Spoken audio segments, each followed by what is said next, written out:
we would appreciate that you maintain your questions around context and appropriateness and not technical issues regarding zoning, building code, or constructability.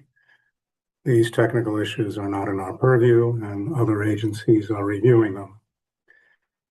So Jordan will explain how the public can participate in the meeting.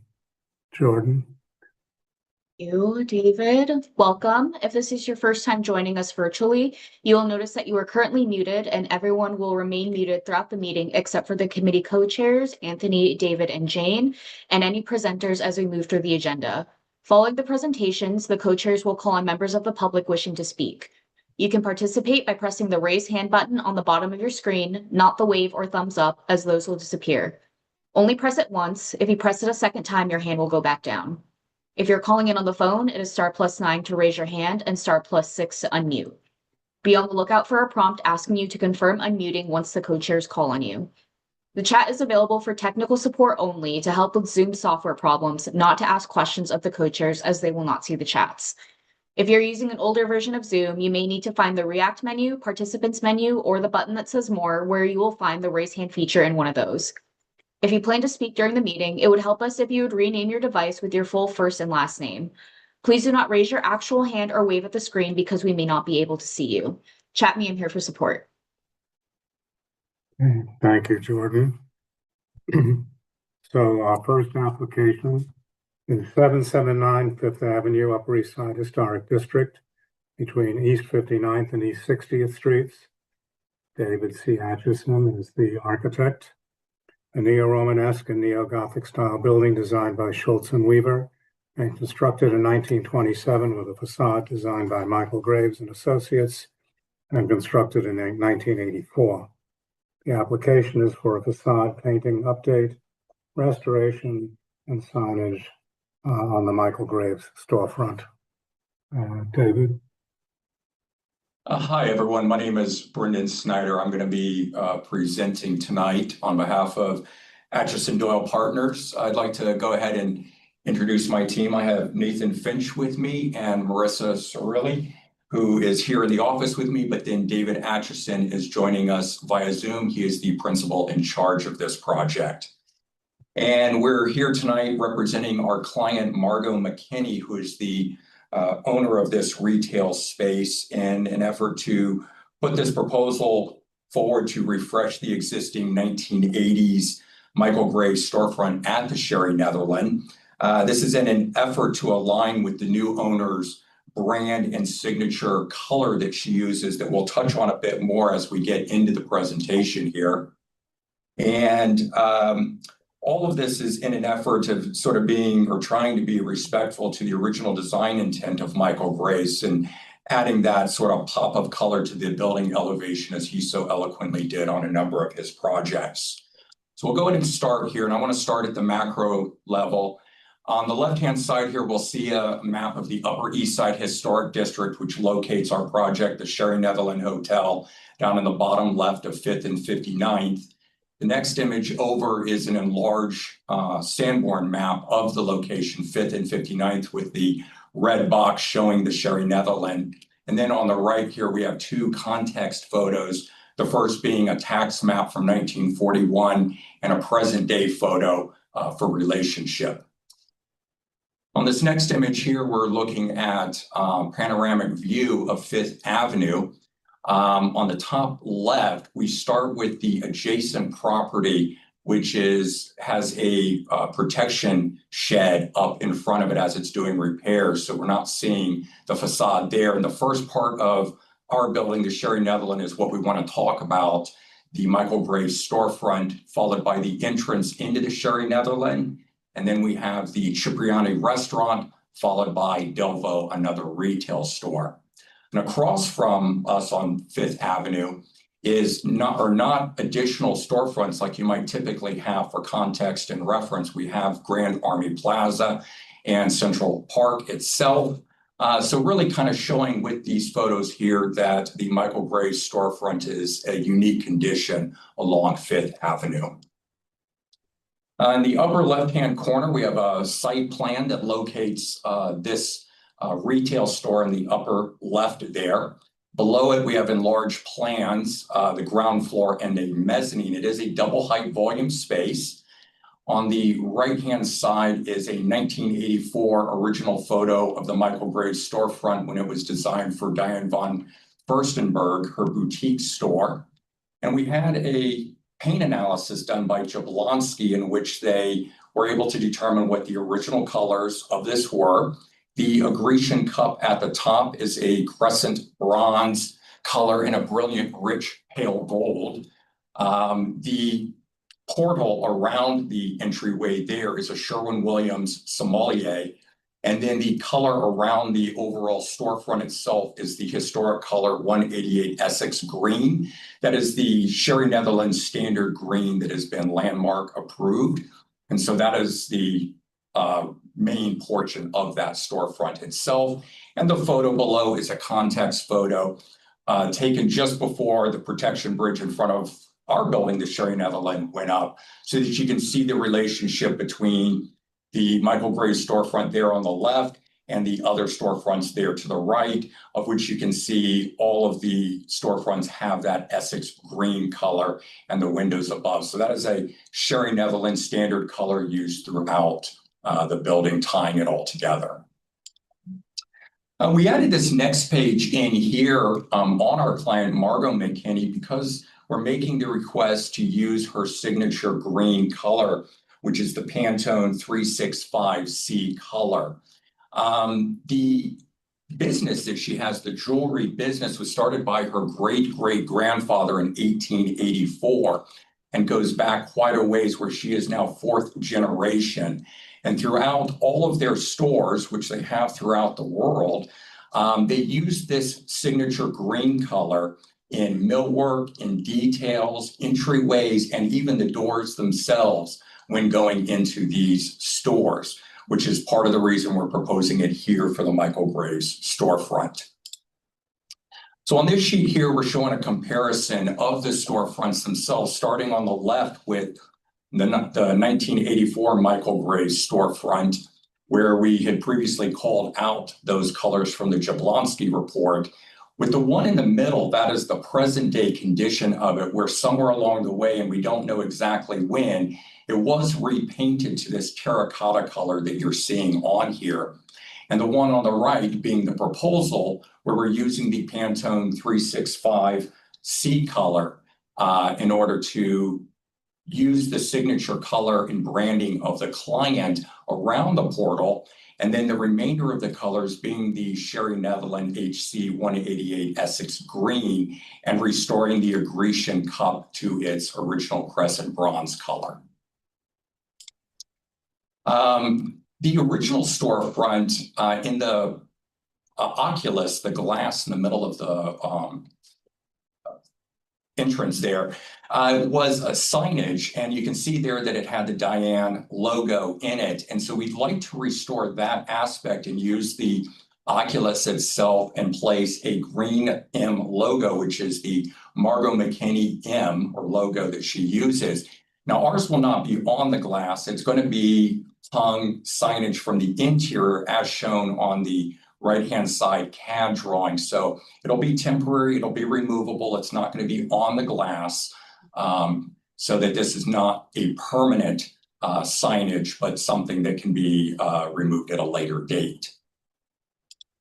And finally, on this last photo here, we're showing a context shot of the proposal to have the storefront in the Pantone color that is the signature green for our client, in relation with the Essex green that is the Sherry Netherlands color that you see around the storefront there and on all the other adjacent storefronts.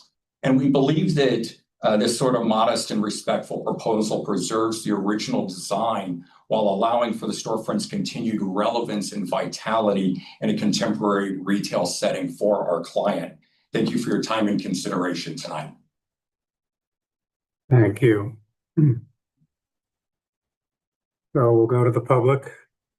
Jordan, do you see anyone with a hand raised? Yep, no members of the public with their hands raised. So we'll go to the committee. Alphabetical? We'll start alphabetically, right? All right. Elizabeth? Yes, could I see the Sherry Netherlands green, the two greens next to each other? Back. To this sheet or to a different one? Okay, I want to see the two greens next to near each other, please. Two greens. That's it. This one? Okay, I'll zoom out. Yeah.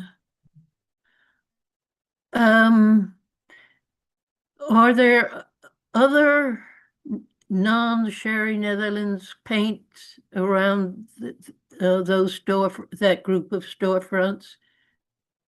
I'll go to this Or are photo. they all the Sherry Netherlands green? They're all the Sherry Netherlands green. This is the only one that has a different color than the standard. Yeah. I think that Sherry Netherlands' choice of one color exactly of green, this isn't all that far from it. But I think the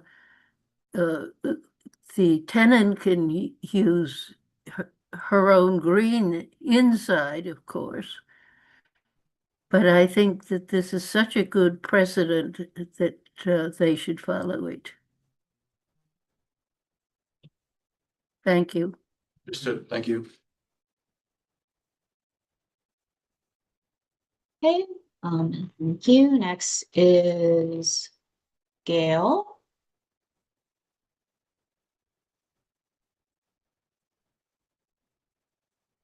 Thank you for the presentation. It's interesting when I look at your photo that shows the four storefronts, even though the green is somewhat compatible, it more or less screams out at me, and it doesn't negate the other three, but it certainly draws more attention by having that different color green. And I'm wondering if with having the M, which is obviously her way of marketing her jewelry store, that alone might still be able to send that message without creating what to me looks like less compatibility with the two colors. So that's where I stand right now. Okay. Thank you. Thank you. Okay, Michelle? Yes, thank you. Thanks for the presentation. Whose green is the clock? The clock is green, isn't it? Yes. Whose green is that? I believe that's a Central Park color. I don't know if David Atchison is able to speak to it more precisely, but I believe that is a city color. All right. Meaning it's not the Essex green. Dave? That is the Essex green. The It is, Sherry's okay. painted the clock perimeter and the shaft, and it has gold flourishes at certain elevations. And from this image, anyway, it looks like the same color as the storefronts to the right of the canopy. That's correct. That's correct. Yeah. I too think that this green is not quite appropriate for this part of the streetscape. I would like to either see it more like the green on those that are to the south of the canopy, or the Michael Graves color or the clock color. But I'm not too happy about this. Okay. Thank you. All right. Thank you. Thank you. Next is Lori. Hi. No, I don't really have any comment. I'm really fine with what they are proposing. Thank you. Next is Miles. Yeah, I think Gail made a really great point. I think I'm curious. I appreciate the signature green color, but maybe exclusively on the clock and that piece could be a good compromise to make it less intrusive. Thank you. Thank you. Okay, thank you. John? I agree with Elizabeth Ashby that the Sherry Netherland green should be on this doorway as well. And frankly, I don't understand why she's choosing to have an altogether different green. And I don't know if you have any insights into that, but I certainly prefer uniformity. Okay, thank you. Thank you. You? All right, next is Kimberly. Thank you all so much for the presentation.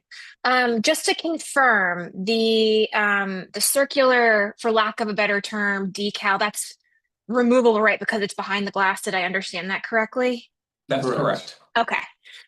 I think that this change to the facade on its own would be beautiful, but I have an issue on a landmark building with brand colors being applied to the facade. And truthfully, I can't remember, although I'm sure there are people on this committee with better memories than I have. I can't remember a time when we approved something like that that wasn't a decal on glass, something that could be removed more easily. So I paused in the fact that we're applying branding to the facade of this building. And I appreciate that this is a fourth generation business, but I do echo some of the comments that something a little bit closer to the gradients of the original paint I would be more comfortable with. But thank you again for your presentation. Okay, thank you. Thank you. Thank you. Marco? Thank you for your presentation. While I prefer the original 1984 design when it was landmarked, the current proposal is an improvement compared to the existing conditions. The green color is strong and effective, highlight the entrance and the signatures of the business owner. And the updated design on the oculus is a thoughtful enhancement and removable. Thank you. Thank you. Thank you. Thank you, Marco. Anthony, David, Jane? Well, I'll go first. I want to echo what Elizabeth said, what John McClement said. It's such a beautiful, beautiful building, and the streetscape there is so elegant that I have to say that I would go with the paint color, the Sherry Netherland paint color. Thank you. Thank you. Thank you. Okay, I'm next. First, I'd like to just sort of make 2 points. One is that this storefront was branded with the Diane von Furstenberg logo in 1984. And so it has been landmarked as a branded logo, just to sort of point that out. And then the other thing about it is if we go back to 1984, the colors of the facade deviated from the so-called building standard. And I don't think you can get a more harmonious streetscape by just copying the colors. If you are concerned about harmony, then the storefront itself should go and be replaced by a storefront that looks like the storefront at the south corner. I think, and have for the last 41 years, I think that this is actually a lovely storefront. It is an appropriate insertion into this building. It does nothing to weaken the streetscape experience of the building. And on top of everything else, I think that the architects have made an extremely sensitive and modest proposal that honors the tenant, retains all of the essential characteristics of the original form, and I think it's absolutely fine. That's it. Thank you. Thank you. Well, let me thank you for the lengthy, but I think correct analysis. I think that this building is powerful enough that it can accommodate the unique storefront that's one side of the canopy, with the other storefronts being connected and being the same in terms of the general character of those three storefronts.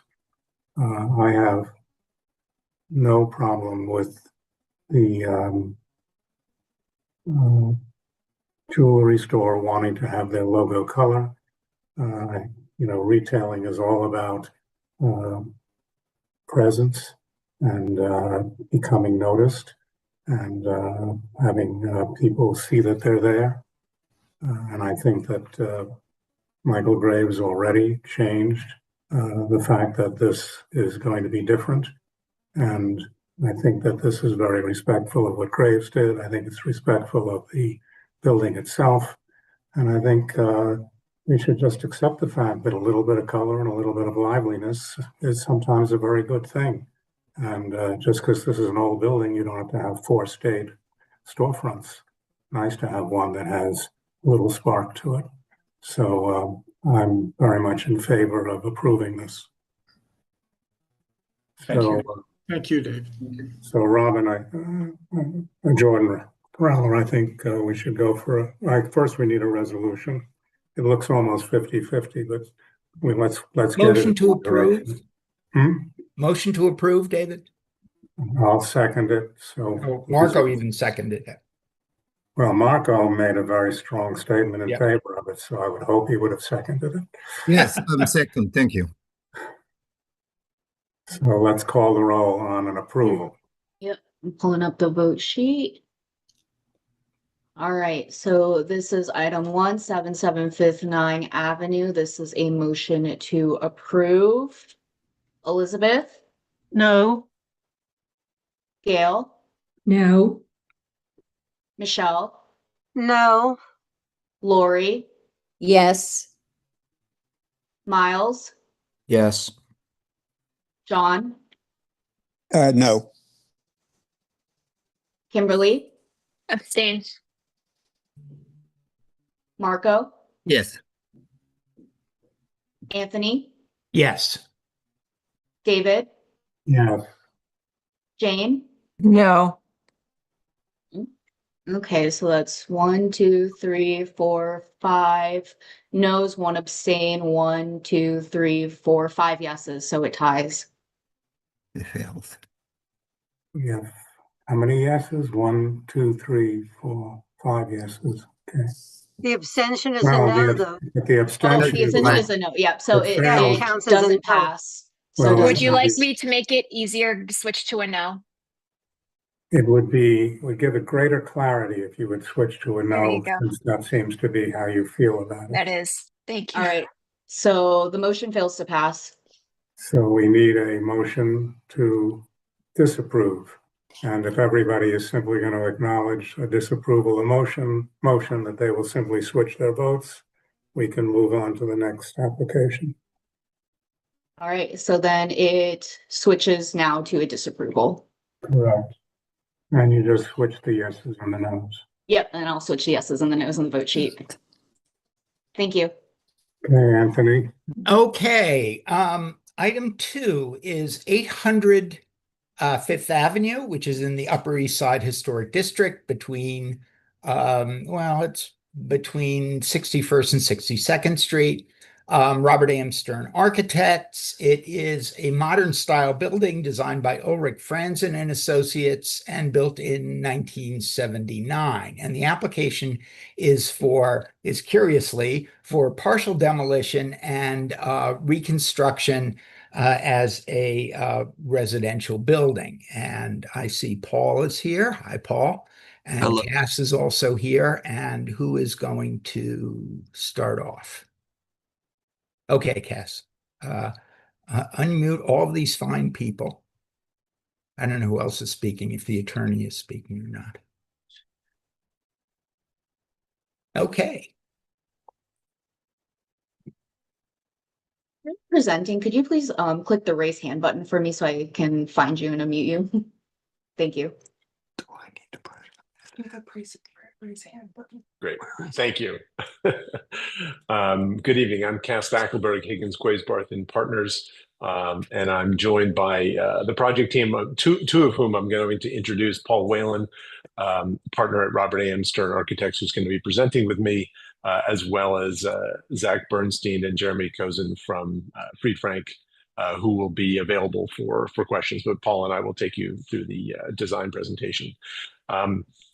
So jumping right in, 800 Fifth Avenue, as Anthony described, it's a 33-story apartment building at the corner of 61st Street and Fifth Avenue. It's located in the southern end of the Upper East Side Historic District. The building was completed in 1979. It was completed just a few years before the Upper East Side Historic District was designated. And it has frontages on Fifth Avenue, as well as side elevations on 61st Street and a landscaped area off of the Fifth Avenue frontage. Let's go to the next slide. So the building in this aerial photograph, sort of located centrally in the photograph, it is a very blocky building. The upper portion of the facade is set back about 21 feet from this lower screen wall. It's clad in a yellow brick. It doesn't particularly fit in with the context of historic architecture along Fifth Avenue. Excuse me. It has horizontal bands of windows, as you can see, and the body of the building as a sort of rectilinear form is really distinct from the architecture that surrounds it. It also sits on the underlying zoning of the property is unique. It sits within a footprint of a special permit that was issued in 1976, which is relevant to the overall proposed development.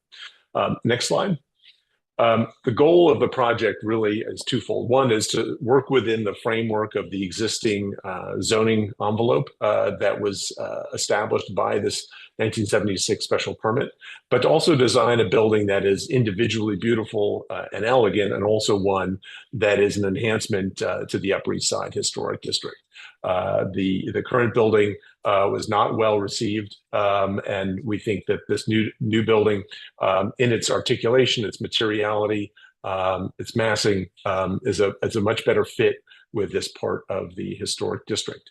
The overall scope, as you mentioned, the upper portions of the building will be demolished. The lower floors will be retained as part of the special permit process, and then the upper floors reconstructed as part of this new development. There will be subsurface excavation work as well.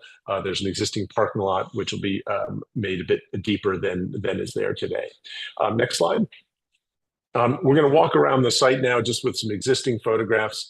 The photo on the left, looking south along Fifth Avenue from 62nd Street, the Knickerbocker Club in the foreground, and then the north elevation of 800 Fifth, and then the photo on the right, the Fifth Avenue elevation and the 61st Street elevation.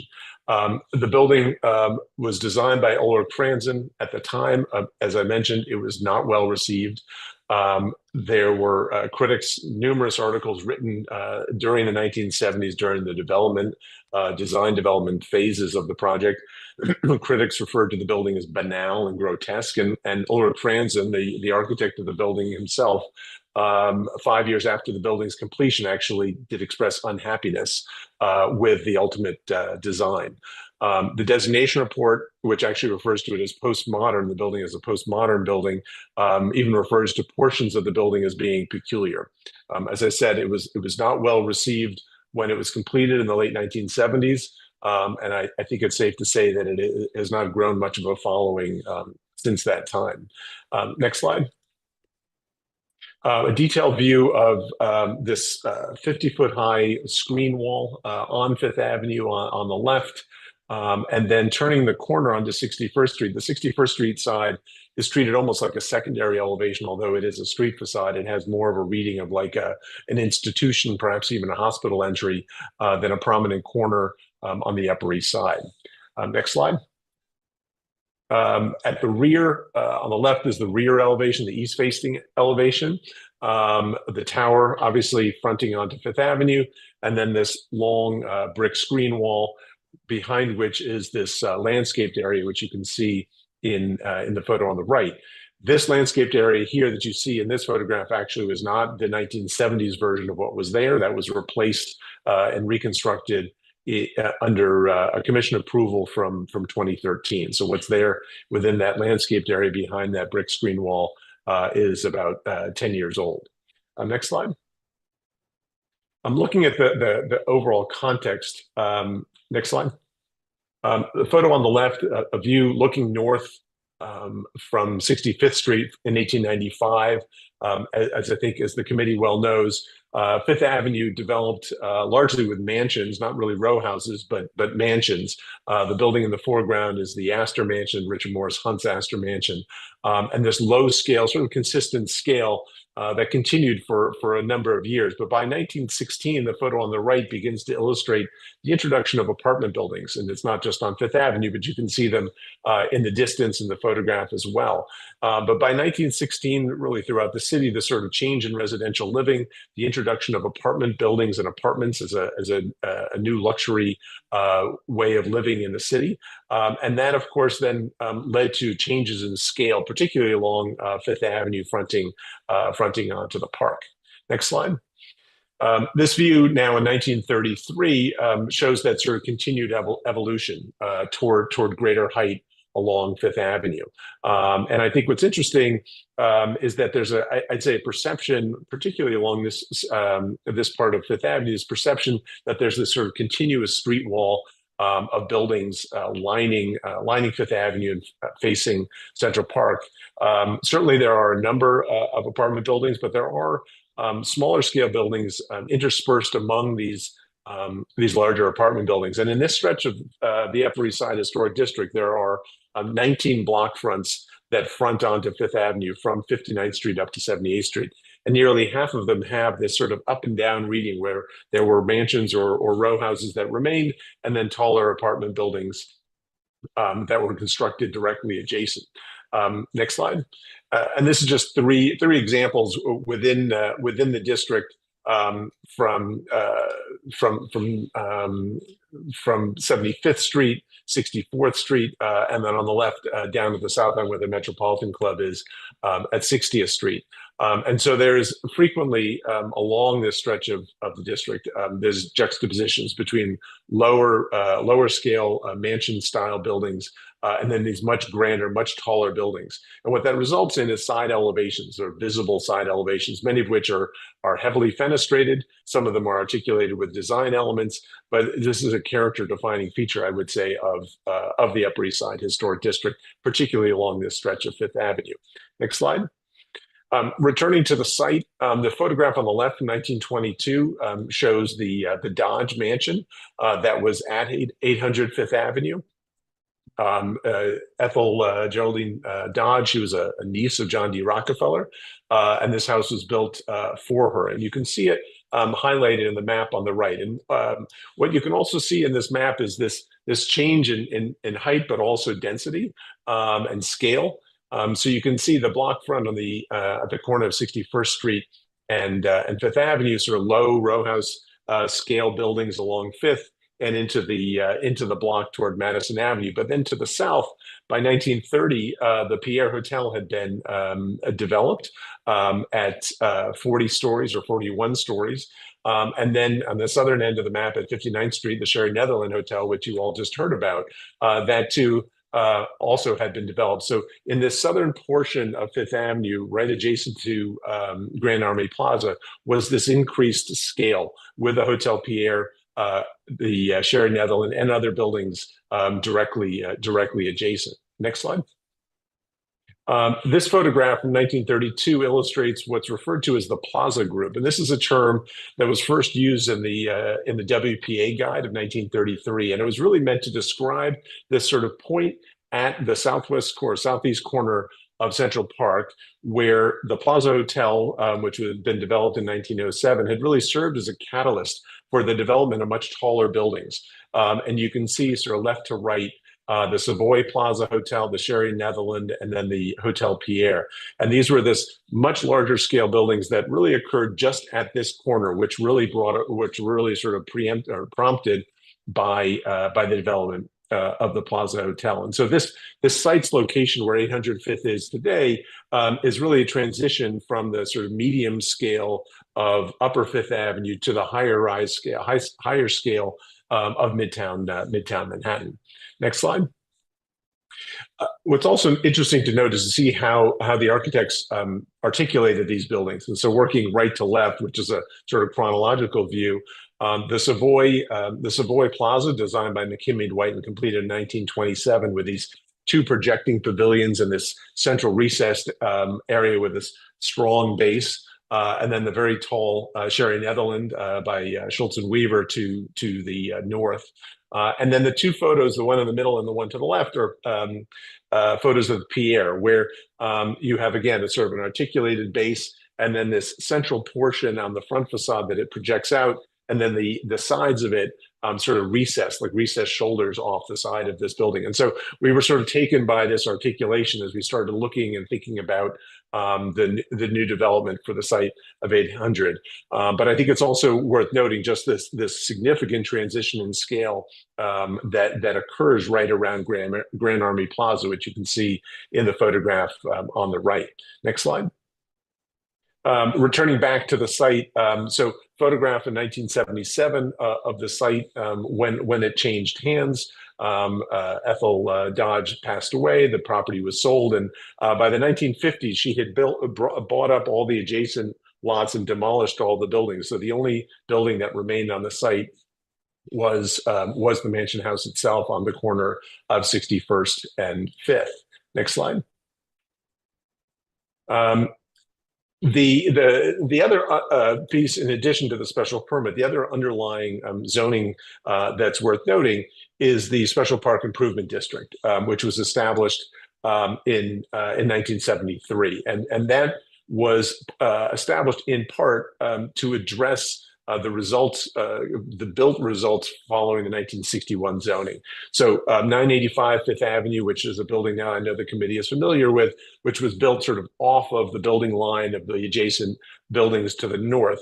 And the idea was that because of the proximity to the park, but also along Park Avenue, the Park Avenue malls, there was really less need for these sort of landscaped areas in front of these buildings. And so the Special Park Improvement District gave bonuses to the developers if the buildings sort of met the street wall and the street line of the district. So that was sort of the underlying zoning that existed on the site. Next slide. And then subsequently, in 1976, as part of the development of 800 Fifth Avenue, a special permit was granted for that site. And there were a few key things that the special permit allowed for. One was a setback of 21 feet off of this 5-story screen wall on Fifth Avenue, an allowance for 33 stories instead of what the Park Improvement District allowed for, which was 30 stories. And then also office use at the base of the building instead of exclusively residential. So a series of different allowances that were considered as part of this underlying special permit. Next slide. The building was completed in 1978-79, and as I mentioned, it was not well loved when it came out. There was a lot of press about the building. There wasn't much development happening in New York City in the late 1970s, and so this building gained a lot of attention. Ada Louise Huxtable wrote a number of articles. There were 3 separate editorials in the New York Times dedicated to the building alone. But I think a few things that are key here, sort of noting the banality and hypocrisy of this building. And I think this final element of her quote here from the 1979 article, if there's any achievement here, it's making the bland grotesque. So this building, I think in the time, as I mentioned, was not well received and has not grown in favor since that time. Next slide. Also point out that the Landmarks Preservation Commission, in hearing the redevelopment and redesign of the landscaped area to the east of the property, which was redesigned under an approval from 2013. In fact, in the permit for that work, it actually notes that 800 Fifth Avenue is not one of the buildings for which the Upper East Side was designated. So I think in thinking about the relative significance of what's there, we see this building as not really contributing to the district. And the goal here, as I mentioned at the outset, is to design something that is beautiful, but is also considered an enhancement to the district. Next slide. Ulrich Franzen is a significant architect and a collection of some of his buildings from the 1950s through the 1980s. He was an immigrant who came to the States in the 1930s. He studied at the Graduate School of Design. His classmates were I.M. Pei, studied, and Paul Rudolph, who studied under Gropius, and is a significant architect. Collection of buildings that we think sort of represent his work more, in a greater manner than 800 Fifth Avenue. And in fact, the Landmarks Preservation Commission in 2023 designated one of his buildings out in Long Island City, the Barkin Levin and Company Office Pavilion, similar to the Towers House from 1957, the sort of structurally expressive building. But this collection of buildings we think represent far better his work. The Watchtower and Tract Society building in Brooklyn was actually the first building approved by the Landmarks Commission in Brooklyn Heights. Philip Morris building on Park Avenue across from Grand Central, sort of an important corporate building, one of the first of its kind coming out of the darker days of the 1970s in New York City. So the building at 800 Fifth, not particularly one of his significant buildings. In fact, a monograph from 1999 on Franzen doesn't even mention 800 Fifth Avenue. Next slide. We also think that there are really better examples of postmodern architecture in the Upper East Side Historic and in the adjacent Metropolitan Museum Historic District. From left to right, Philip Johnson's 1000 Fifth Avenue, not well liked perhaps when it was constructed, but I think a building that has grown and grown in respect by critics and the public alike. Robert A.M. Stearns building on Park Avenue, different scale, smaller scale, sort of row house scale building, and the Asia Society building at 725 Park Avenue. Buildings we think as postmodern style buildings, ones that are sort of better done, better appreciated than 800 Fifth Avenue. Next slide. Again, thinking about the Commission's review of some of these larger scale apartment building developments, we've included sort of two examples: 985 Fifth Avenue, which the committee saw an increased a version of this with sort of increased height last month. This is going to a public hearing tomorrow at Landmarks. But the Commission approved the demolition of the existing building on the site for a building of sort of traditional articulation, limestone fronted building, one that sort of harkens to the tradition of apartment buildings along Fifth Avenue, with an articulated and designed rear elevation. And we think 800 Fifth Avenue sort of falls within that same context. Next slide. And then 760 Madison, just another sort of smaller scale development. This is obviously on Madison Avenue, not Fifth Avenue, but just showing the scale of residential buildings that the Commission has approved, not necessarily all traditional in their articulation. This one sort of harking back with sort of Art Deco echoes, but of large scale development on the site. Next slide. And then next, and just before Paul takes you through the design presentation, we thought it was important just to illustrate in this sort of simple diagram form the underlying and sort of framework for the special permit, the massing of the building as it was constructed in the late 1970s. And so what's on the left is the front view, Fifth Avenue and 61st Street, illustrating the sort of framework within which our proposed building is sitting. So it's important to understand that we are working within the existing special permit. The retention of the podium of the building allows us to maintain that special permit. The building caps out at 300 feet, just as the existing does. The bulkhead slightly larger, but it fits within that framework of the underlying special permit. And then swinging around the next slide, swinging around to the rear. Similarly, we are working within that envelope in order to maintain the approvals under the special permit. Paul? Thank you, Kaz. So I'm going to take you all through a couple of diagrams that will illustrate a couple of urban points that Kaz has introduced, and then I'll show you the design of the building. Next, please. This is just a diagram sort of reminding us all that while Fifth Avenue is an avenue of buildings that are largely the same height, they do start to go up in height as Fifth Avenue reaches towards 59th Street at the corner of the park, where you get the hotels, hotels like the Pierre, the Sherry Netherland, and 805th actually start to make a transition between traditional Fifth Avenue and those taller buildings as we reach towards 59th Street. Next, please.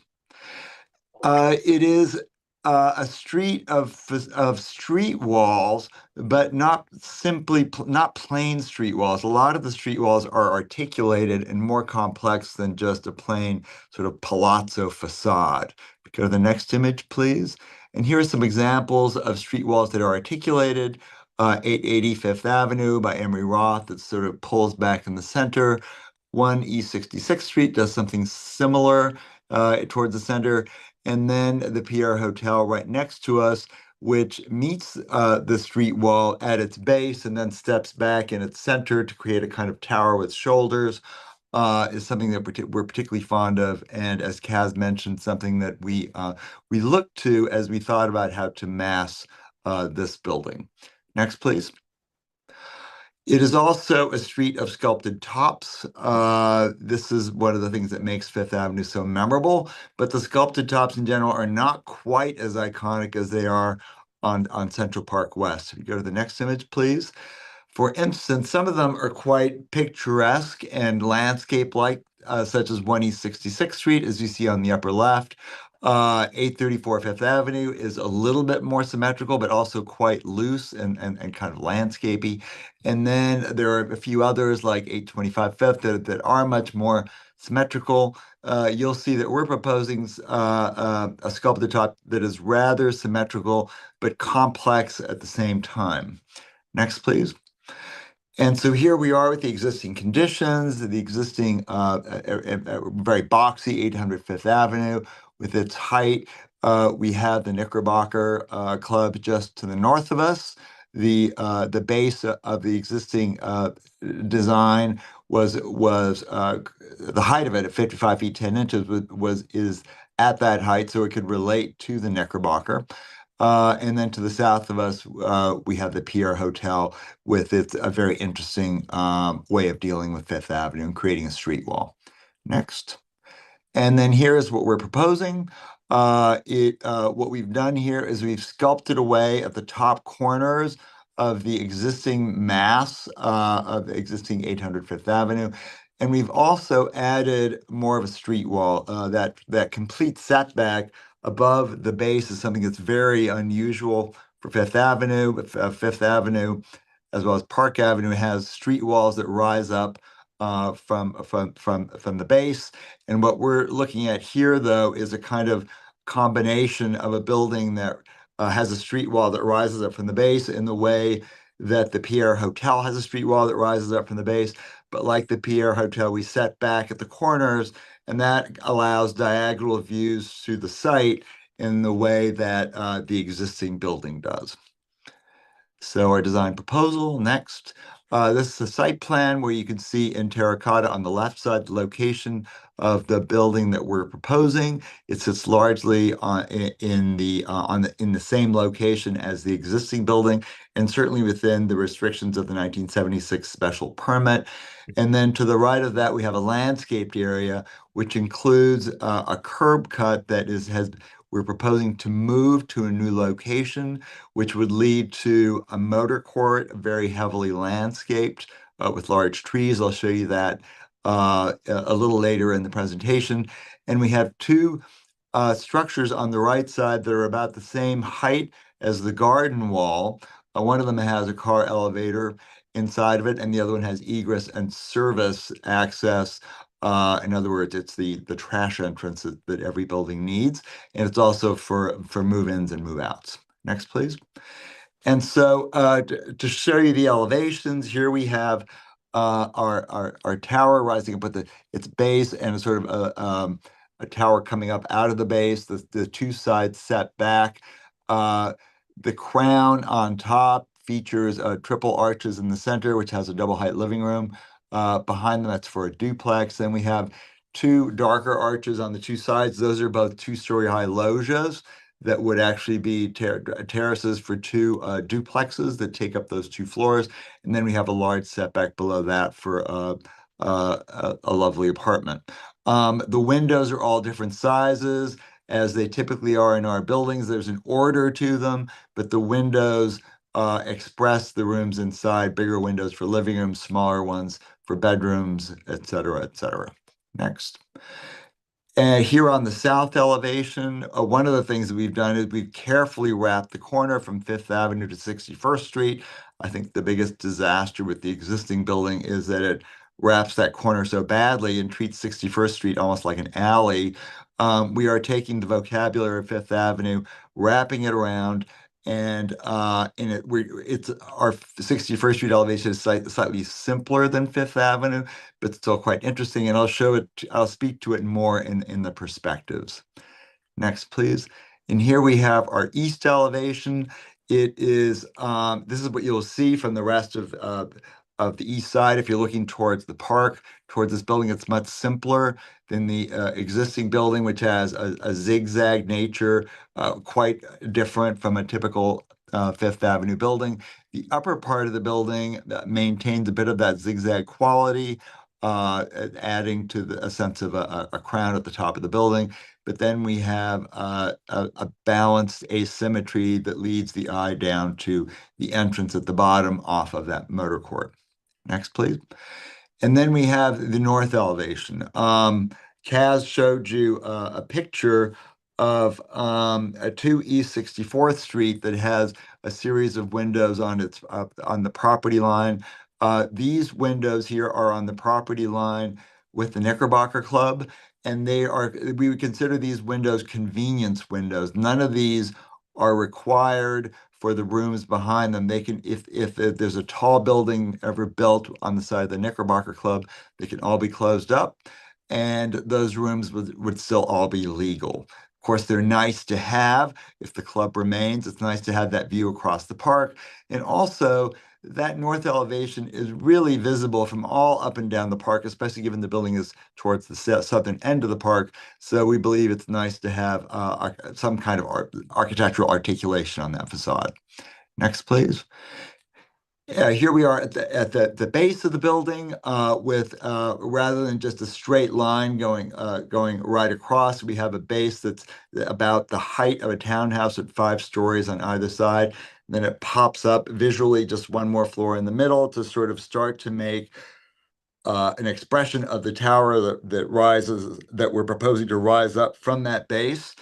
At the center of the building, we have a double height arched opening, and we have a split pediment entrance below that with an acorn in the center of it. I'll show you that in more detail. We're also proposing to have a narrow park in front of the building, which is very typical along 5th Avenue, these buildings with these really lovely parks, sort of bring the greenery of Central Park across.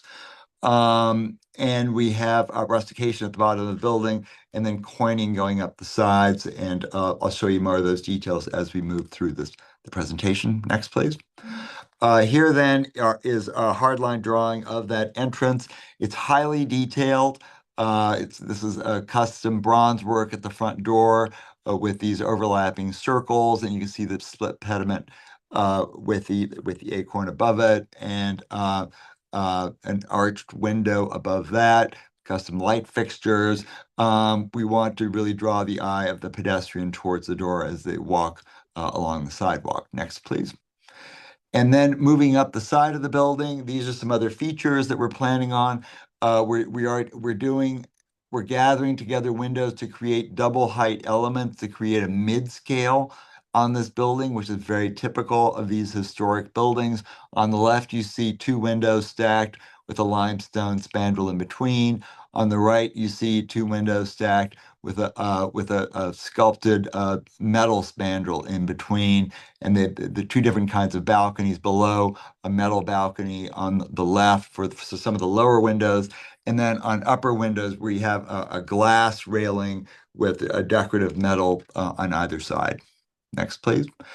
And then going up toward the top of the building, here we are on the south facade, showing you a loggia in the center, a special moment that is lovely for that apartment because they can go out onto this loggia and look south out over the city.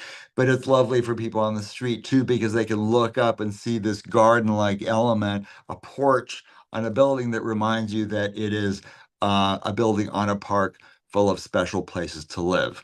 And the upper left, you see that big opening where there's a double height loggia. Next, please. And here are the details of that single story loggia. It just happens once in the building. It's a little quirky moment that we love. We love, frankly, these kinds of quirky moments in other buildings on Fifth Avenue, and it works perfectly for this apartment. Next, please.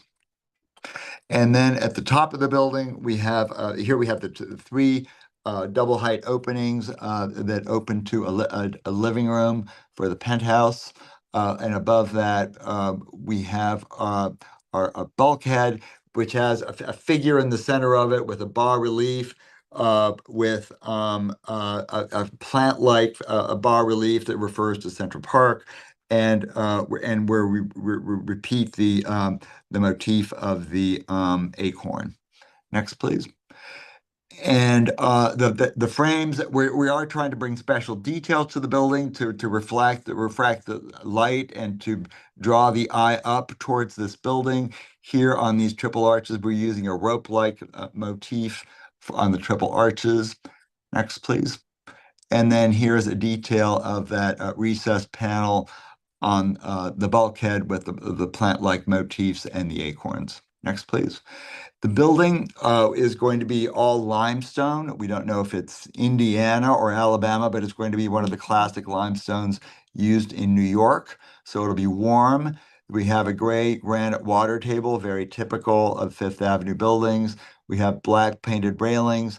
And then for the metal frames and metal spandrels, we want to use this really beautiful, slightly greenish putty color, which is very typical of classical buildings on the Upper East Side. It's great because it's similar to the color of the limestone, but it's slightly cooler. And so the windows sort of recess a bit and sort of create something slightly different, but related to the limestone. Next, please. And then here we are at the landscaped area, a comparison of what's there right now on the left and what we're proposing. What we're proposing is something much more classical in line with the building that we're designing. Next. And here's a detail then of this, what will be a motor court, heavily landscaped, 4 large trees at the corners, a planted area in the center, 3 fountains in the center that would bring light into the swimming pool that's below this motor court, a fountain beyond at the top towards the north end of the court, bringing sound of water into the court.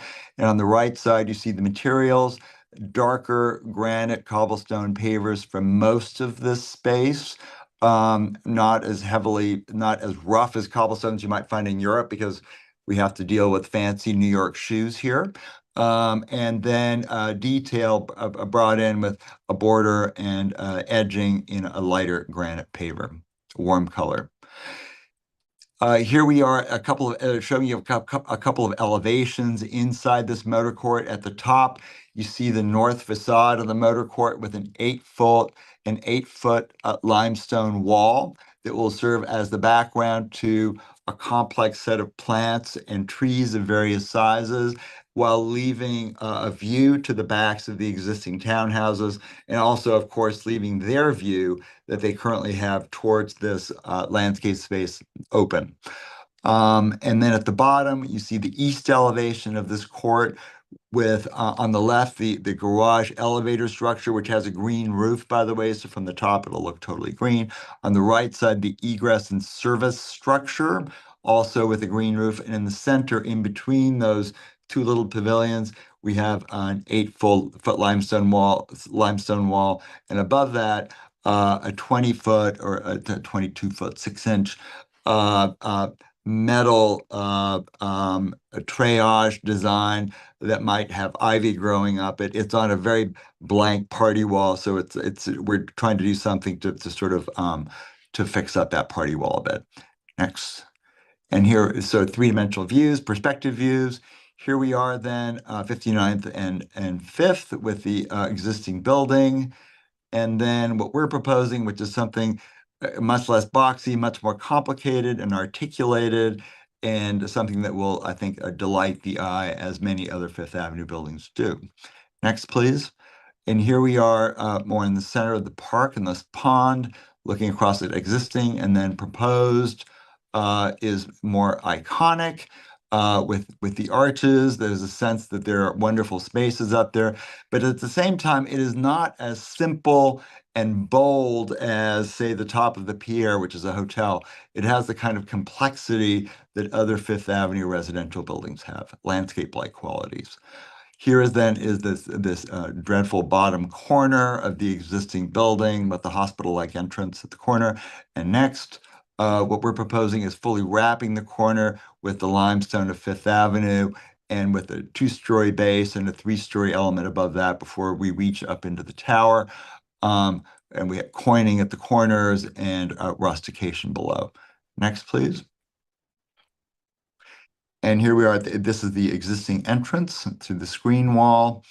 And then what we're proposing, which is not a screen wall, but the base of a tower-like building, arched opening in the center, other arched openings that lead to club spaces, libraries that will be used by residents, so that when you're a pedestrian walking along the street here, you'll really have a sense of liveliness and of a building adding to the community at the ground floor.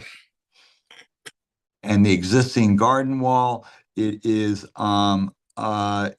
does have metal railings that allow views into the landscaped area for the public. It is not a public space at all, but it is open to views for the public, which is very important.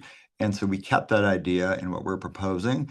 And here is what we're proposing, which has the same amount of open area, allowing views into the greenery that we're proposing through these arches. And on the you see the gate in the center. This is all going to be custom metalwork still being developed. And on the right side, the little pavilion that takes the place of the large opening into the garage. That opening to what is now a car elevator is inside the court. And that little pavilion is a fire exit and also to be used for move-ins and move-outs. And here we are looking at the east elevation of the existing. Next, please. And then what we're proposing, which is simpler, but still articulated and perhaps more typical of a Fifth Avenue building. And then the view from Madison Avenue looking southwest, here's the existing building. And what we're proposing, again, simpler, but more in line with a classic Fifth Avenue building, even from the rear. And then if you were a drone flying over the park, you might look back and see that famous plaza group with the existing building. And then next, here's what we're proposing, and which is a building that we think fits more comfortably into this amazing street of world quality residential buildings. and I think does a great job of making a transition between the lower scale residential buildings to the left and Fifth Avenue as it transitions into the taller buildings of Midtown. And that is where we are today. Kaz. Thank you, Paul. Thank you, Kaz. Do we have any members of the public? Oh, Someone named Frank Clark with their hand raised. so it appears. And we have someone named John as well. Do you want to acknowledge? Oh, sure. Sure. Well, go ahead, Frank. Hi, can you hear me? Yep. Hi, everyone. Good evening. My name is Frank Clark. I'm the Director of Government Relations at the New York Building Congress. On behalf of the New York Building Congress, an organization that represents more than 500 members and over 250,000 skilled tradespeople representing every facet of New York's design, construction, and real estate industry, we want to express our strong support for the proposed redevelopment of 800 Fifth Avenue. Quality development in New York City requires thoughtful planning, significant investment, and a commitment to excellence. And I think as we just saw in that presentation, this group has certainly done so. And you know, the way that they've gone about thinking about the details, very specific details about this building. The 800 Fifth Avenue project exemplifies these principles. Without increasing height or density, this proposal delivers a substantial upgrade in design, building performance, and long-term quality, revitalizing a key Fifth Avenue site while respecting its landmark context and appropriateness. We strongly believe that the new design will complement the architecture of the historic district. This project will also generate meaningful economic activity, create construction and engineering jobs, support union labor and local businesses, and drive sustained private investment that reflects continued confidence in New York's future. It is precisely the kind of design-led confidence-building development that sustains our city's construction ecosystem and reinforces our global leadership in architectural and engineering excellence. The Naftali Group and Robert A.M. Architects have a proven track record of delivering complex, high-quality projects in New York City, including in sensitive historic districts such as this one. Their work reflects the best of New York. They combine craftsmanship and innovation to create buildings that stand the test of time.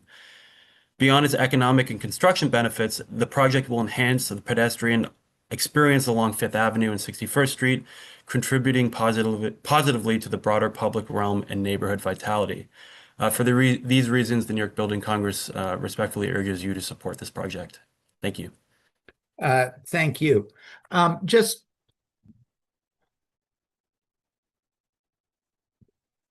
never mind. Okay, John. Oh, there we go. I'm John Papazaglou. I'm the Chief Operations Officer for Syracuse University, the neighbor to immediately next door to Lubin House. Lubin House actually serves as Syracuse University's home in New York City for students, alumni, faculty, and guests for programs. We appreciate the Naftali's group commitment to this design. Obviously, it's a gorgeous design, significant improvement. We also appreciate the project team's early outreach and willingness to coordinate with the university to ensure that this, you know, the safe site logistics, clear communication, minimal disruptions, and we support this going forward too. Wonderful, thank you. I urge you to do something about the side wall of your the west wall of your building. Paul is right; it's a big blank wall. Okay, do we have any? No other members of the public? Then let's start with the committee in reverse order. And first we will go to Marco. Thank you, Anthony. I would like that if the applicant put the slide number 29.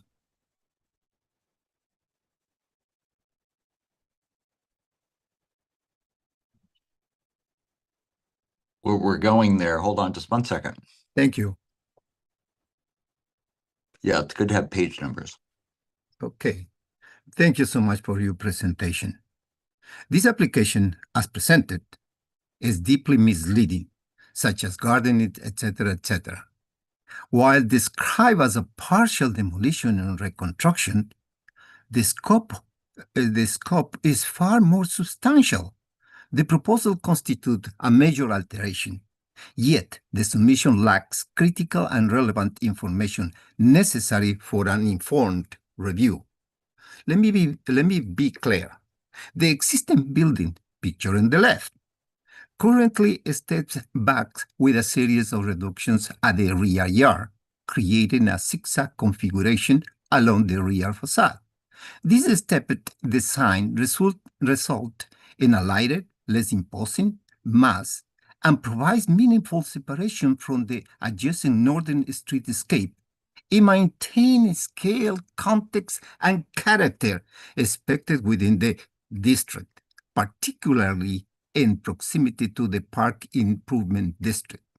The proposed design, pictured on the right, eliminates the zigzag profile entirely regardless if you have floor area available or not. Doing so dramatically widens the northern facade and creates a much bulkier and more dominant mass. The resulting form is overlaid massive, visually oppressive, and totally out of context with the surrounding historical buildings. This is not a restoration or refinement. It is an aggressive expansion. Additionally, it must be emphasized that this development already received extraordinary allowances when in 1976, a special permit enabled construction to reach 300 feet with a rooftop mechanical room. Despite the Park Industrial District's intent to limit building heights to 210 feet or 19 stories or whichever is less, no bonus is permitted under these regulations. The historical intent was crystal clear: protection of height, scale, and contextual character. For that reason, any rear yard extension above 210 feet level must retain the existing stepped form. No additional rooftop expansion and no further massing increases are appropriate or allowable, without undermining the regulatory framework that protects this district. As proposed, this application is excessively bulky, contextually disruptive, and inconsistent with both the established regulations and the historical character of this district. I urge my fellow community members to reject this application unless it restores the existing step-back massing and remove all additional rooftop expansion. Thank you. You. Next is Kimberly.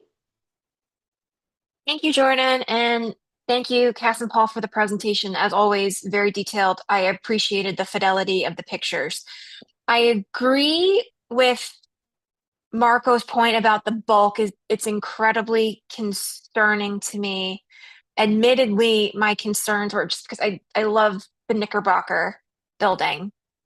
If I'm understanding correctly, based on slide 29 that Marcos had you bring up, that the additions, right, are happening not on the Knickerbocker side of things, it's happening on the other side? Or am I confused? Maybe we can go to slide 39, which is a site plan, which I think may illustrate how the building steps away from Knickerbocker. Okay. On this one, I'm confused by the current versus, is the current where it's darker outline? I'm just confused by what is changing here. Meaning, like, tell me where the change to the outline of the building is.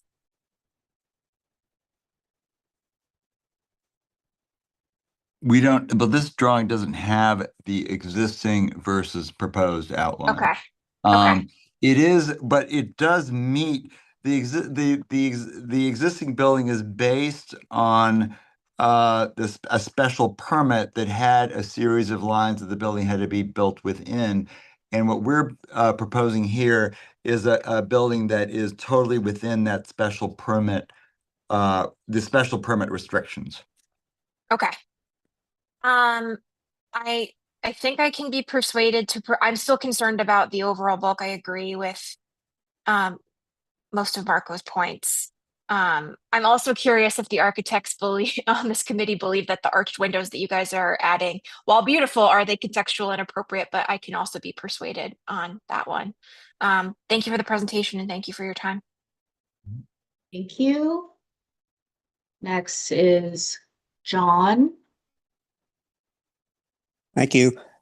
Well, I think the front of the existing building is particularly ugly. My dentist happens to be in that building, and it really is unattractive from the Fifth Avenue side. But beyond that, I don't feel really well equipped to make any additional comments for now. Thank you. Miles? I agree with John. I think the redesign is largely more attractive than the current building. And at least from what I can tell, I believe it fits neighborhood character. My one question, I suppose, and I guess sadly, is in regard to the reduction of the amount of, I should say, facades and balconies, as I would think currently it adds a lot of character to the building, and I would also think it would add a lot of value. So I'm curious as of to that choice of that reduction. Other than that, I think it's a beautiful building. Thank you. You. All right. Next is Lori. Thank you. I think it's a beautiful presentation and I have no problems. Thank you. Thank you. Thank you for the presentation. Michelle? Can I see the slides with the full proposal? The perspective, perhaps? You mean the perspective from the park? Yeah, no, this one is good. This is the detail elevation. And You don't then, want you don't want to see yeah, the whole building? Okay. and then, yeah, that one and then this one. Okay.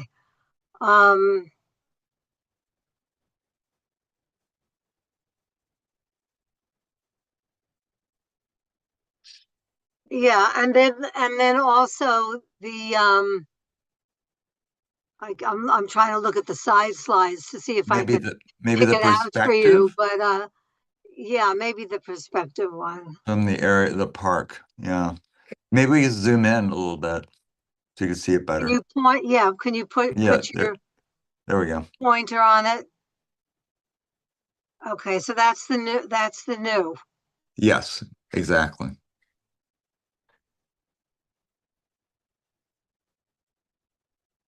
Okay, thank you. Those are my thank you. Sure. Gail? Thank you for the very detailed presentation. I certainly understand why some of my colleagues are concerned about the bulk. On the other hand, when I look at the building as is and what your proposal happens to be, it's so far improved.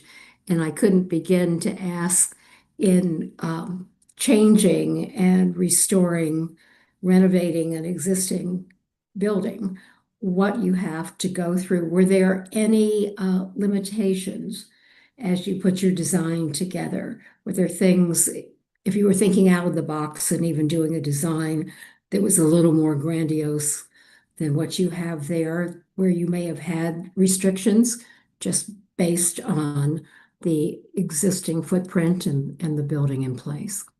Well, the height restriction, of course, is very important, and also working within the bulk restrictions that were put in place as a part of the 1976 special permit. We're working completely within all those special permit restrictions. The mass of this building is not exactly the same as the mass that was there before, but it is within those restrictions. And at the top, for instance, by the way, we're carving away at the corners are much more carved away.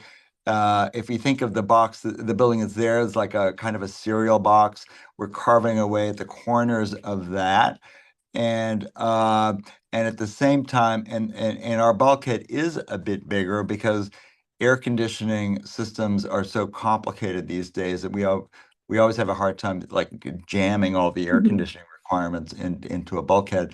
But the what we're trying to do is create a building that flows really beautifully into a bulkhead and that doesn't look like just a box stuck on top of another box. We're trying to create something that is sculpturally coherent and it reads of a piece, but at the same time is complicated and the kind of thing that when you look up and every time you see it, you maybe discover something new, which is true of many other buildings along Fifth Avenue. There's a kind of clarity when you first see it, but then there's a complexity that keeps you wanting to look back to study it further. That's kind of what we were going for.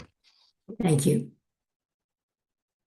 Thank you. And then Anthony, Michelle has her hand raised again. If you would like to acknowledge after Elizabeth. Sure, go ahead, Michelle. Oh, Michelle. Okay, perfect. Michelle? Thanks very much, Anthony. Yeah, I had forgotten to ask. In the beginning of the presentation, you were talking about the demolition of a lower half, of an upper half, and the maintenance of a lower half. Can you just delineate that for me now in this conversation? And also, the building is all limestone, correct? Correct. Yeah, okay. Yes.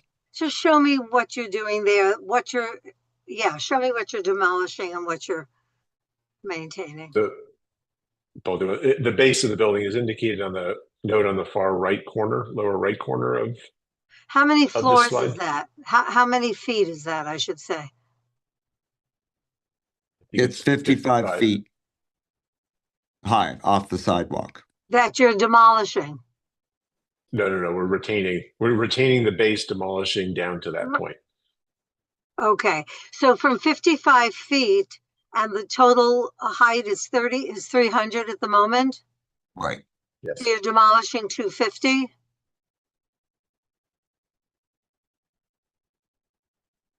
Something like that, approximately. I see, yeah. Jeremy Cozen from Fried Frank, I think he has his hand raised. I'm not sure if he wants to respond regarding some of the underlying zoning, Michelle, if that's helpful. Yes, thank you. Yes, so thank you, Kaz. Jeremy Cozen, Fried Frank, the attorney on this application. The podium is approximately 55 feet in height. That is what is being retained. 245 feet, which is up to the 300-foot mark at the roof level. That is what is being demolished. And just for everyone's clarity, the existing building is 300 feet, the proposed building is 300. 300. And the floor area of the existing building is approximately 338,000 square feet, and the proposed building is a reduction to approximately 271,000. So there is less floor area, the same height in the proposed design. And of the initial, the base of the 55 feet that you're keeping, you're redoing the facade into that limestone and the window configuration that you indicated in that slide where you showed the whole proposed Correct. building. Okay, Yes. clear. And so we're Clear. maintaining the same floor heights in that base area. Okay. Right. Exactly. That's clear. Thank you very much. I appreciate that. Thank you. And Elizabeth?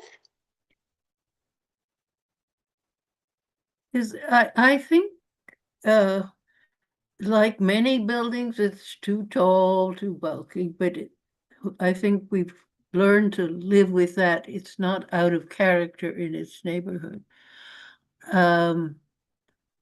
Anything would have been improvement of what you had there before. I think you've done a very good job. I think that the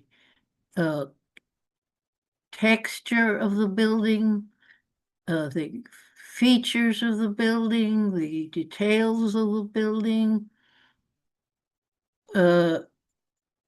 are characteristic of the neighborhood and still contemporary.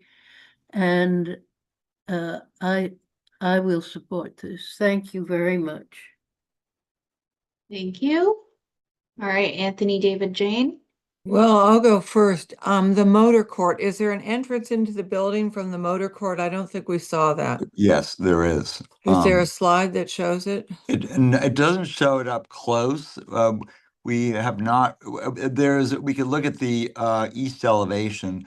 This gives you a sense, we haven't developed it in detail, but it will be similar in character and detail to the entrance we showed you on Fifth Avenue, because this will be used presumably as often as the Fifth Avenue entrance. And you can see it at the bottom there. Wait, I'll go back to that. Sorry, did you want to go back to the Fifth Avenue entrance? Well, Or no. I Okay. wanted to see the entrance from the motor court, but you don't have an image of it. Is that Could you correct? make it Well, we bigger, could Paul? zoom in. Maybe that'll We help. don't have Zoom in, yeah. we don't have a detailed image of it, but here you get a sense of it, where we have a tall arch, as we do on the Fifth Avenue side. There would be a canopy here that we can get cars under. Sort of, we have a motor court at 220 Central Park South and at 15 Central Park West. They both have glass canopies. That's what we would be planning here. And then we have the arched openings that continue around from the front Fifth Avenue side of the building, continue around here. And in a sense, this is a fairly simple facade with a highly detailed entrance like the Fifth Avenue side that will serve as a backdrop to heavy landscaping and large trees. Thank you. One more question. I know it's not really germane, but it's a luxury rental right now. Am I correct? The existing building are luxury rental apartments? I think it is a rental, yes. And how many units are in that building? And I'm assuming the new building are condos. And how many units are you proposing in the new building?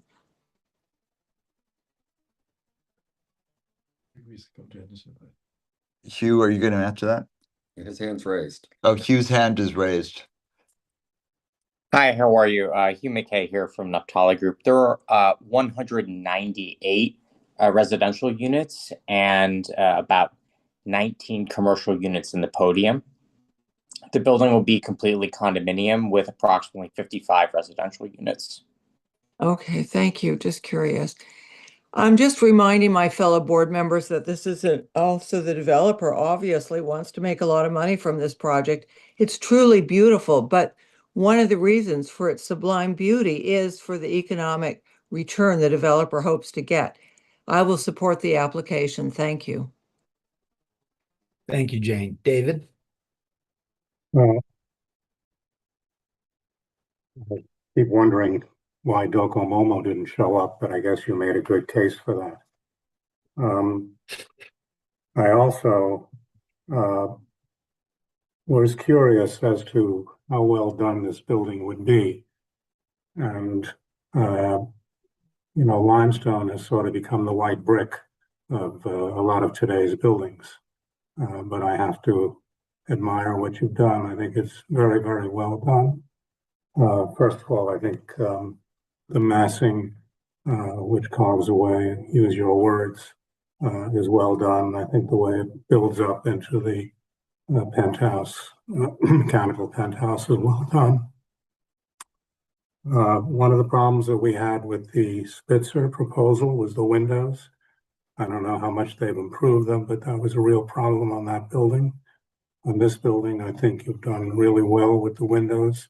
As Elizabeth points out, it has a nice texture to it, and having some variety in the windows helps to do that. Jane has pointed out the fact that you're going to have very fewer units here, and part of what helps you make this building into a wonderful building is the fact that your floor plans are not going to be identical for 28 stories. Correct. There's a lot of variety, and it's expressed on the outside of the building. Right, exactly. Right. But I think that's the whole point of a luxury building on Fifth Avenue. There are people who can afford this, and there are people who cannot, but they will enjoy looking at the building. They'll enjoy walking along Fifth Avenue. They'll enjoy being in Central Park and seeing this building. I think it's very well done. The details are thoughtful. As you point out, there are some special moments in it in terms of how the step backs work, how the arched windows work. You have very, very handsome details, and I won't go into all the ones that I liked. I do have two questions. Everybody uses that same granite, and yet I've never thought that granite and on the base I've never thought that that granite went that well with the limestone. One is sort of a cool gray and the other is a warm buff color. I sort of like the darker granite that you use for your pavers, but that's just a personal opinion. Doesn't take away from the beautifully done building. We're not supposed to talk about function, but I'm curious about the elevator for the cars. I think you're going to have a lot of unhappy condominium owners because of the way garages with elevators work. So just a sort of a comment and maybe a question if you want to answer. Other than that, I think the building has a substantiality to it. It has a variety to it.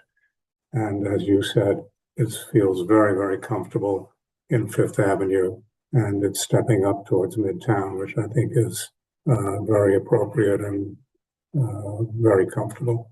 So you certainly have my wholehearted support with a couple of questions. Thank you. The granite, by the way, you can get a warm granite that is not so gray. That's a discussion for another day. Well, you show materials, which we always ask you to do. Yeah. And Okay. Anthony, I'm so sorry. I do believe I might have accidentally skipped over Lori. If you I want to. believe you did. Lori, please. So sorry, Lori. No problem. You actually didn't skip me over. I'm asking a second question, so don't feel bad about that. Going back to something that Jane said, you said that this is currently a rental building, which I am assuming, and correct me if I'm wrong, that the building is full. It is full now. I mean, it is fully occupied. Hugh has his hand raised. I think he can answer we that. should unmute him again. Yeah. Hi. The building's approximately 75% occupied right now, and we're anticipating full deoccupancy within the next 12 months. Within the next 12 months. Okay, and do I assume then that you're going to be buying them out or providing them with another place to live, or? This is a fully fair market building, and Right. all of the rents in the building are above the good cause eviction threshold. The average rent in the building is over $14,000 a month. Wow. Okay, but it's still there are 119 renters, and you're turning it into only 50 units. So that's just a reduction in housing is what I want to point out. Okay. All right. Thank you. Thank you, Lori. I believe I am probably unique at this meeting in that I was a colleague of Paul's at Robert A.M. Stern Architects for many years, and that I also worked for Ulrich Franzen for about 2 years after this building was already up. I actually worked at the very tail end of the Philip Morris building. And I just want to say one thing or a couple of things in favor, just kind things to say about the existing building. Although I think not many will lament its loss. One of the things that's really nice about it, in fact, is the plaid of the windows on the facade, which take it sort of a little bit away from the sort of brick buildings. It shows a kind of a level of interest in the tower itself, which is kind of nice. And it's a shame. It feels as though there wasn't enough money or corporate will at Ulrich Franzen's office to make the base more interesting. And certainly Paul is absolutely right about its failure to turn the corner, which might actually be somewhat deliberate. But anyway, the only thing that I would say about the building, I think I think the massing is fine. I actually in some ways prefer the asymmetry of the south elevation to the sort of four-square symmetry on Fifth Avenue. And part of that is, I think, a feeling that I have that, again, personal opinion, I wish it were more fun. I really love the loggia and the double height arched windows, and I wish it had a little more of that variety throughout the building than it does. But that's like that. It's a tiny issue. I think it's worth noting, as we have. Hang on a second. Let me get rid of this. I think it's worth noting that we've gone from 100 and some odd apartments to 52. But I also think it's laudable that we have reduced the total square footage of the building. I think that that's a really kind of an important and actually important feature. And then finally, um, I think it is so much better and so much more appropriate for the way that we think about Fifth Avenue than the existing structure, that it would be churlish to complain or to really fix on any of the tiny points that might occur. And in fact, I think that the whole sort of the little the facade along the garden is really nice. And I think that it will enhance the pedestrian experience as much as it's possible for a building that has no kind of retail. It will enhance that street experience. And I have full confidence that you'll figure out whatever little things have to be figured out. I've known you a very long time, Paul, and it's going to be, it's swell now. It's going to be even better when it's built. Thank you, And Tony. I think we can go to a vote. Oh no, we have to have a thingy, yeah, a resolution. Michelle is raising her hand. Resolution to approve. David wants to approve. Michelle is seconding. So now we'll go to a vote.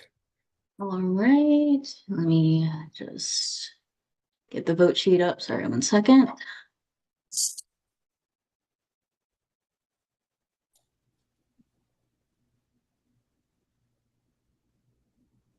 Okay, so this vote is for item 2, 800 Fifth Avenue. This is a motion to approve. Elizabeth, Yes. Gail, Yes. Michelle, Yes. Lori, No. Miles, Yes. Wow. John, Yes. Kimberly, Yes. Marco, No. Anthony, Yes. David, Yes. Jane. Yes. All right, thank you. It passes. Thank you all. So Jane, you're up. Okay, this is agenda item number 3, 870 Fifth Avenue, the Upper East Side Historic District. A modern style building constructed between 1948 1949. Application is for the replacement of 2 existing solariums with 2 new solariums. Doesn't give the floor here. Replacement of existing windows with new ones, enlargement of existing window opening at inner courtyard side. Redesign, the architects, Natalie Reebok Pearson. Is she here? Is she still presenting?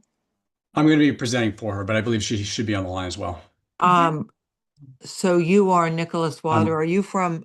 I'm redesign as well. Okay, Nicholas Wilder. Okay, do you want to start your screen share? Sure. Okay.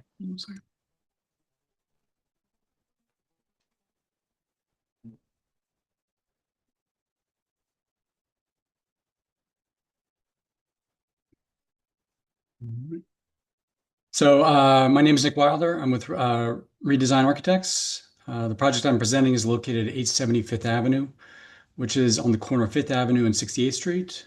As noted before, the building was built in 1948 and is modern in style.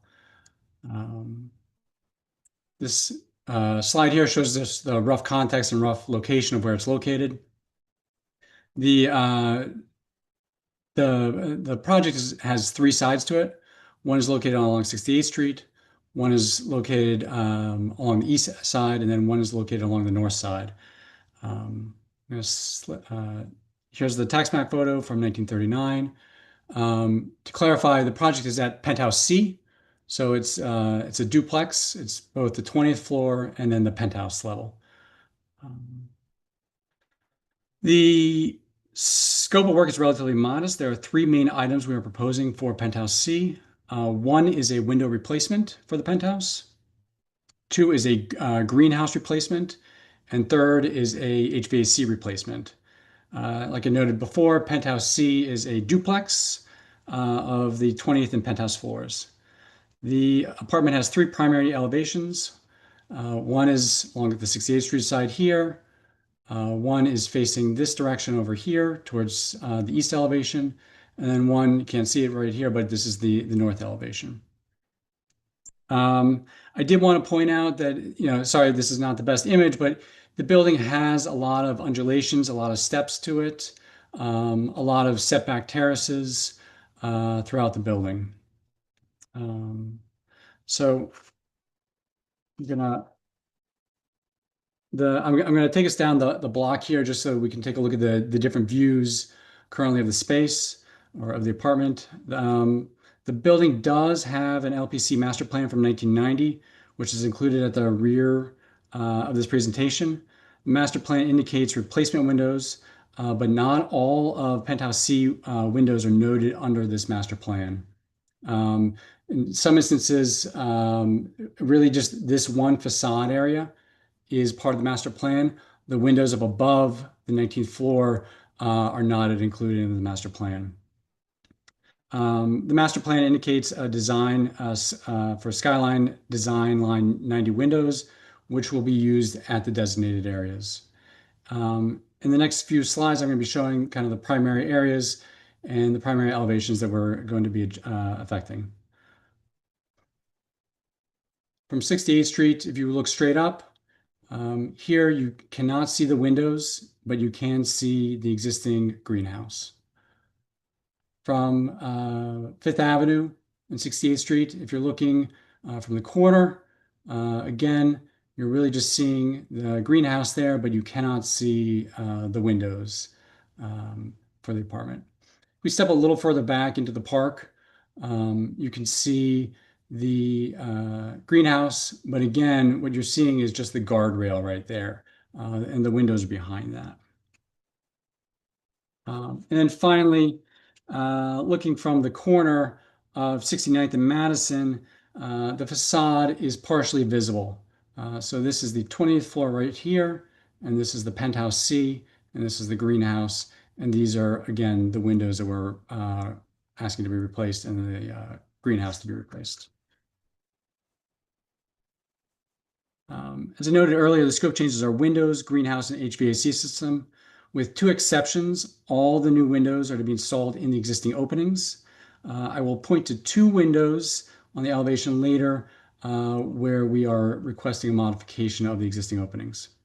For the greenhouses, the current greenhouses are set back behind the guardrail. The intent is to remove the existing guardrail and bring the greenhouse framing to the slab edge. In order to maintain the existing FAR, the greenhouses will get narrower in plan. So if you look here, this is the existing greenhouse here. It's about 15 feet wide. And to maintain, so we're going to push the greenhouse to the slab edge. And in doing so, we're going to have to reduce the overall width of the greenhouse itself. I do want to point out on the next floor, on the penthouse floor, the HVAC units. There's a small HVAC unit currently right up there. We're again requesting to replace the current one with two small split system units. This is the south elevation here.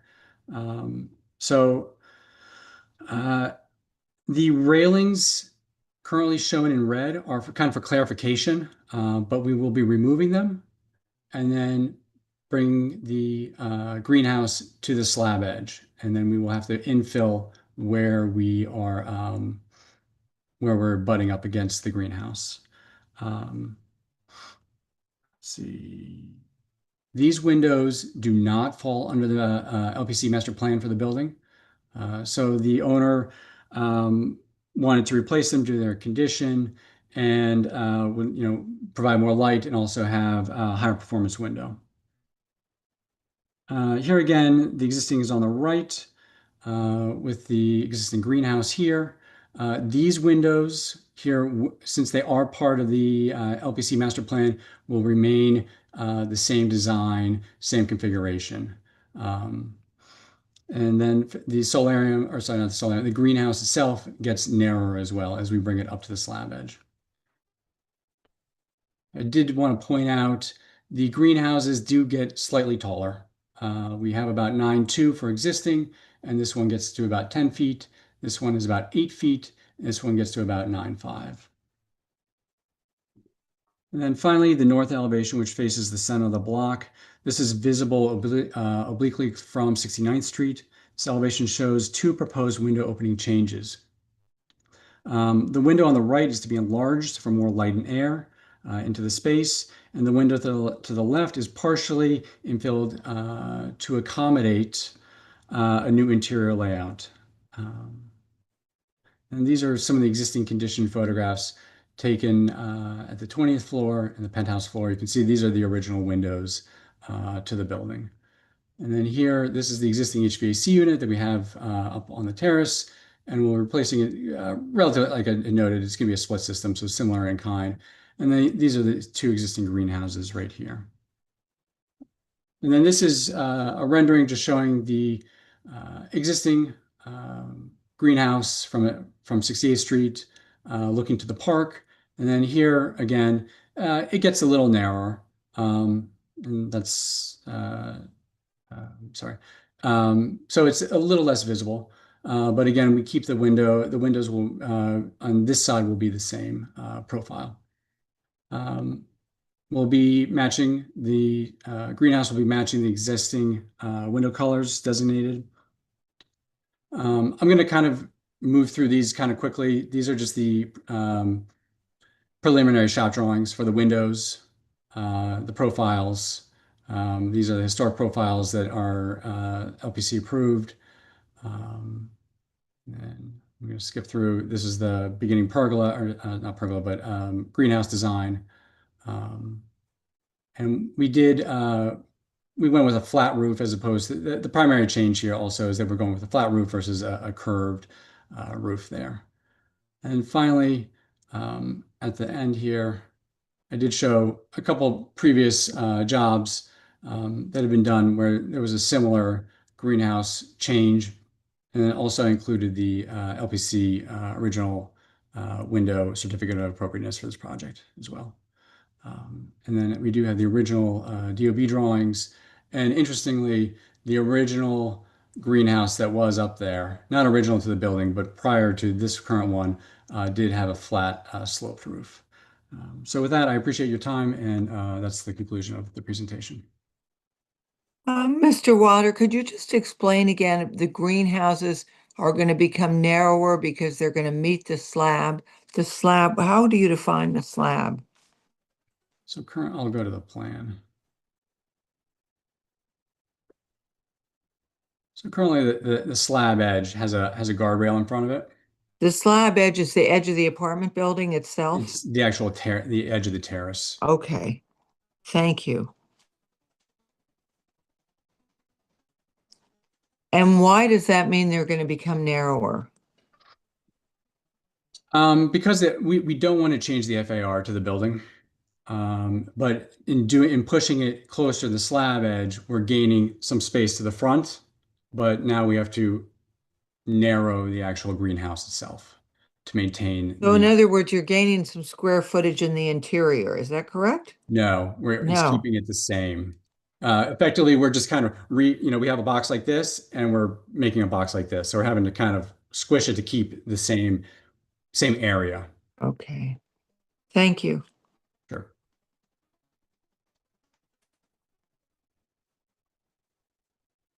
I think we can, is there anyone from the public here? No one from the public. So we can go to the committee and we can, I guess, start with Elizabeth again. Right. Elizabeth? Is, these buildings are hard for me to evaluate because I don't like the building itself. And I think that the penthouse is a slight improvement, actually. And I think also it's penthouses are very hard to see from the street, no matter what. And so I think that on this building, I can approve what they proposed. Thank you. Thank you. Next is Gail. I agree with Elizabeth's comments. I do have one question. With the master window plan for the building, what happened where certain windows were not included in the plan itself? I can't speak to that, but I'm assuming that, let me skip to it. It looks like they didn't include the penthouse areas, and they didn't include certain setback areas. They excluded that from the window designation.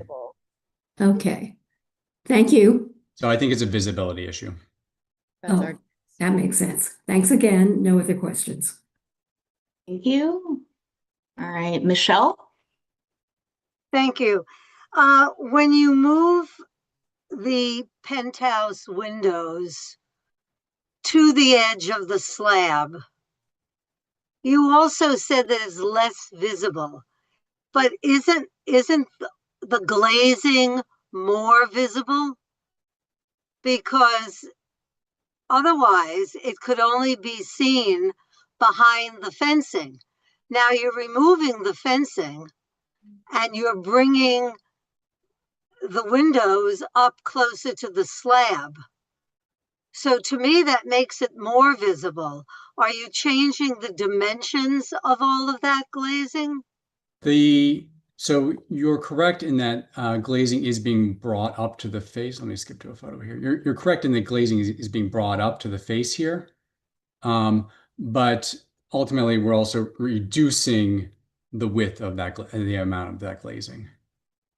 So you always see the greenhouse from the street level, no matter what. Right. I mean, I don't understand visually that that's a change, but okay. Well, actually, it's bigger. It was 9 foot 2 inches, and you're saying now it's going to 10 inches. Did I get that right? The height of the. Well, what were you referring to that was 9 foot 2 inches? So The original. the height of some of the greenhouses has increased in height. So we had 8'1", and now we're 9'5", and then we're 9'2", and now we're 10 foot. And then there's the 10 foot. Yes. So that's all height. And how about width? The width has decreased down. So we had Okay, 23 so that's feet, what you're referring to. and now we're down to 18 feet roughly. Right. Now, what's the frame of that greenhouse? What are the materials? It will be an extruded aluminum. Say that again, please. It's extruded aluminum. So currently it's an extruded aluminum piece, and it will be extruded aluminum, the proposed one. And is that painted? Is it a color? It will be painted to match the current window color. So it'll be kind of it's this Navajo white is what it is. And is the window color the same color as the windows in the master plan and the rest of the building? Yes. So it's hard to see, but these windows here are that Navajo white. Yeah. So all the proposed windows will be the Navajo white. The greenhouse will be the Navajo white as well. And the greenhouse is now black, correct? Greenhouse is now black, yes. And it'll be Navajo white. Correct. All right, now, now that's the greenhouse. Now the windows are on the floor below. There are windows on both floors, both the 20th floor and the penthouse floor. And which is the window? The floor below is the one that you're enlarging, correct? We are enlarging the one that is more the north elevation, so it's more it's towards the inner part of the building. So it is difficult to see from the street, but it's this window right here that we are enlarging. I see, I see. So you're not enlarging the windows below or changing those? No. And are those part of the master plan or no? These are not part of the master plan. What material is the window that you're going to be replacing? What are you replacing it with? It's going to be an aluminum extruded window as well. So is that what the whole building is? The skyline aluminum window? Yes. Painted white? Yes. Yeah. Okay, thanks. So the all of the LPC required windows is this Skyline Design 90 window. I would ask what the original window was to the building, but I suppose at this point it's irrelevant. I mean, so these are the original these are steel frame windows. So the whole building was steel frame? Yeah. Okay. All right, thank you. You bet. You. All right, Lori. Hello. I will vote to approve this. Thank you. Thank you. Thank you, Sarah. Hi, thank you for the presentation. I don't have any questions right now because Gail actually has mine about the issue of the window frame. Thank you. Thank you, Miles. I really have no issues other. I'm just curious in regards to the use of the greenhouse. Do you know, will there be any features within it that may be visible, something prominent to either the street and or buildings and windows from other buildings? Or is it just gonna be empty? I realistically, there will not be any prominent features that will be inside inside the space, inside the greenhouse. Okay. I think I don't want to say it's gonna be completely empty, but it'll be used It might have some by the owner. Yeah, I mean there might be something in there. But that said, it would be very difficult to see. Let me skip to the street views here. It would be very difficult to really see into this elevation here is where you would see most into the space, and it would be very difficult to see in there. Are there any greater views from neighboring buildings or?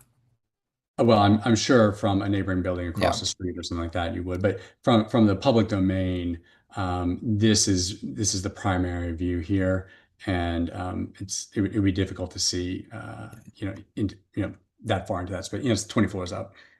Yeah. All right. Thank you. You bet. Thank you. All right, next is John. I really don't have any comments or questions. Thank you. Thank you. Kimberly. Jordan and Nicholas, thank you for the presentation. I can get behind this overall. I'm just very curious about the current greenhouse. Was this a part of the building when the historic district was designated? Was it added after the fact? Do we know that? I'm just curious. I'll have to get back to you on that. The greenhouses I know were in existence before. So the DOB drawings that I have are from 1980. 81, I know that there was an existing greenhouse there beforehand. So I don't know when the original one was put up. If it was part of it when it was landmarked, then that answers my question. But thank you. I can support this. Thank you, Marco. Thank you. Thank you for the presentation.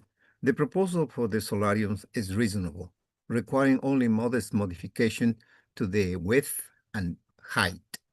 The revision to the windows style is also acceptable, particularly because these windows are located in the 19 and 20 floor and is not part of the master window plan of the building. The mechanical proposal is also fine. Thank you. I will support the application. Thank you. Thank you. All right, Anthony David Jane. Oh, I'll go first. This is fine. We sometimes, I think, worry too much about what are to call this a modern building is to elevate its distinction somewhat. So this is fine, and I can support this. I actually think it's an improvement because you have greater depth, less width, greater height. They're actually more usable. I think as far as the look goes, changing to the white simply integrates it a little bit more with the rest of the windows in the building. I think it's fine. As Anthony points out, it's not a big deal, and I certainly support it. Thank you. Thank you. I will support the application as well. I think we need a resolution. I mean, it does look like Marco? Marco, has his hand up. Marco? Thank you. I would like to put a motion. The motion is to approve as presented. Thank you. Second. Michelle, seconding. So I think we can go to a vote. All right, give me just a second to pull up the vote sheet.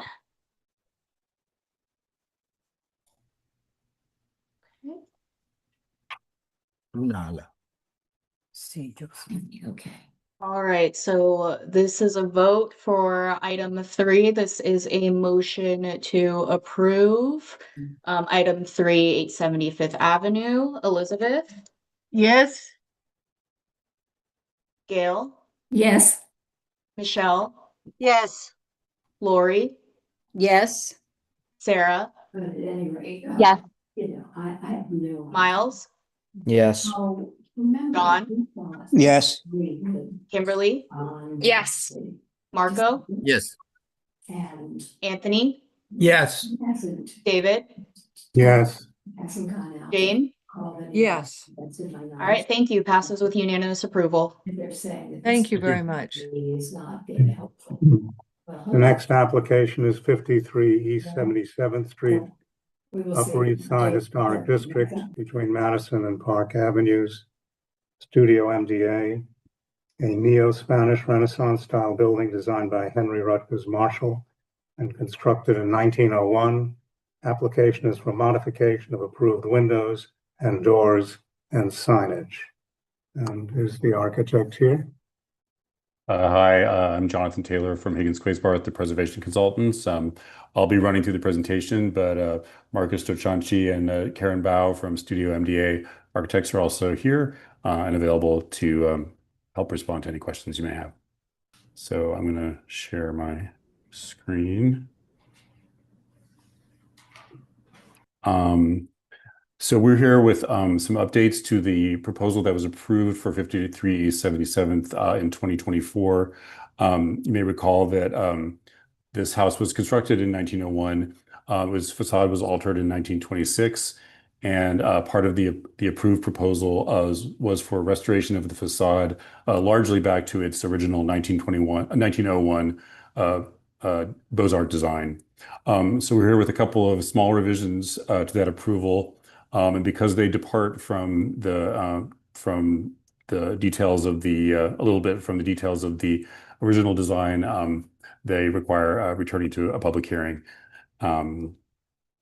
But construction is underway, and the main updates are, as you see here, listed: removal of certain sort of minor windows that are on the main facade at the base. Some discrete exterior signage, and replacement of the double hung windows at the balcony windows on the second floor with French doors, in keeping with the fact that they do have balconies. It's a quick summary of the historic existing conditions for the project and the approval. At left is the 1901 design. One aspect of it was that the residential entry there on the western left opening was up an interior flight of stairs, and so that was a sort of a completely open opening. By 1926, the residential entry was an at-grade entry in the center of the building. And the third image is the approval from last year, largely restoring the 1901 design, except making some small modifications based on the fact that it wasn't going to go back to that interior condition. So that westmost opening was getting a new metal and glass door with iron grill work, appropriate to the style and the district. And also the windows on the side facade, the visible side facade, were not going to be restored to the exact pattern of the original, because those original windows kind of moved up that stairway, and that didn't exist anymore. But otherwise, you can see it was the restoration of the ornamental stonework at the base and at the windows, as well as at the cornice and balustrade, and the restoration of the original style of the bay window on the visible west facade.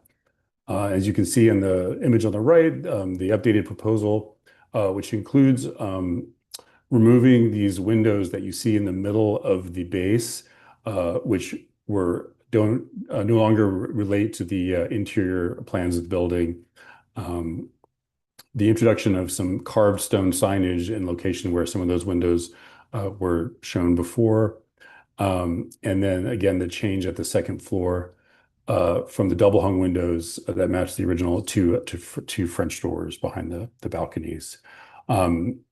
This is just an elevational view of the primary facade, again, showing and noting these changes. Again, the French doors of the second floor. You can see the location of those sort of odd windows within the stone that were there, relating to the original floor configuration that's no longer in effect, the signage location. There's also a slight update to the iron grill work at the new front door, and the address number also in limestone at the top of the door. Those are both things that I think would have been staff approvable by themselves, but LPC asked us to share with you the entire update to the primary facade. Here's just a street rendering that kind of gives a better view of this. Again, at the location of where the windows were shown before, now it's showing continuing that stone rustication across, except there in the middle, using that sort of former window location for signage. The building, even before this project, was occupied by a gallery and will be a gallery again. So this is the proposed signage, subdued signage for the gallery, carved into the all new stone. One other thing I'll note about those windows that are not being proposed to not be installed is that, unlike the windows on the visible side facade, which have rather robust decorative stone enfranements, these are kind of quite simply cut into the stone, and so they're a little bit of an odd presence on this house. Rendered elevation, basically showing the same things. Here's a detail of the carving for the signage, 6 inches tall. Again, this is an all new stone. Landmark's staff rules would have allowed like an applied metal plaque or a blade sign. But we actually think that, this is a relatively discreet kind of way of integrating the signage into the new stone in a way that doesn't interrupt that expanse of stone at the base. The details of the updated ironwork at the door. The previous design was sort of based on what had been the stained glass in the original historic bay window. The update is just a more generally inspired ironwork, sort of typical of what you might see in the district. And then right above the door is a small plaque with the proposed house number in matching limestone. Again, you've seen this in the elevations, but a detail of the proposed French door at the French doors at the second floor, with relatively simple horizontal divisions. Again, we think this is in keeping with the fact that these are balconies, and then, as you'll see in a moment, very typical for buildings of this age and style that have balconies at this level to have French doors. And this simple configuration, we think, is sort of in keeping with the simple 1/1 windows that were there historically. And also just to point out that this condition does extend around to the west facade. The front side of the west facade has 2 more windows, the identical condition with the ornamental lintel and the balconies that will be restored to the original ironwork design. And just a few examples of the very many in the district of buildings from around this era that were either built or refaced in the similar styles, where there are balconies at this second floor, or Juliet balconies featuring French doors. The ones at the left here are neo-federal style. They have more divisions in their lights, but that kind of relates to the more intricate divisions of their windows above. 3367th in the center, perhaps the most similar in style and appearance to our building, with similar kind of French doors with horizontal divisions, and also the 1416 East 67th pair of Beaux-Arts house, or a one house made to look like 2 houses, with a similar configuration of French doors. And so we think it's it's not the exact configuration of the historic windows at this house, but it's extremely typical of similar houses, and therefore we think it's appropriate. And Marcus or Karen, is there anything you'd like to add?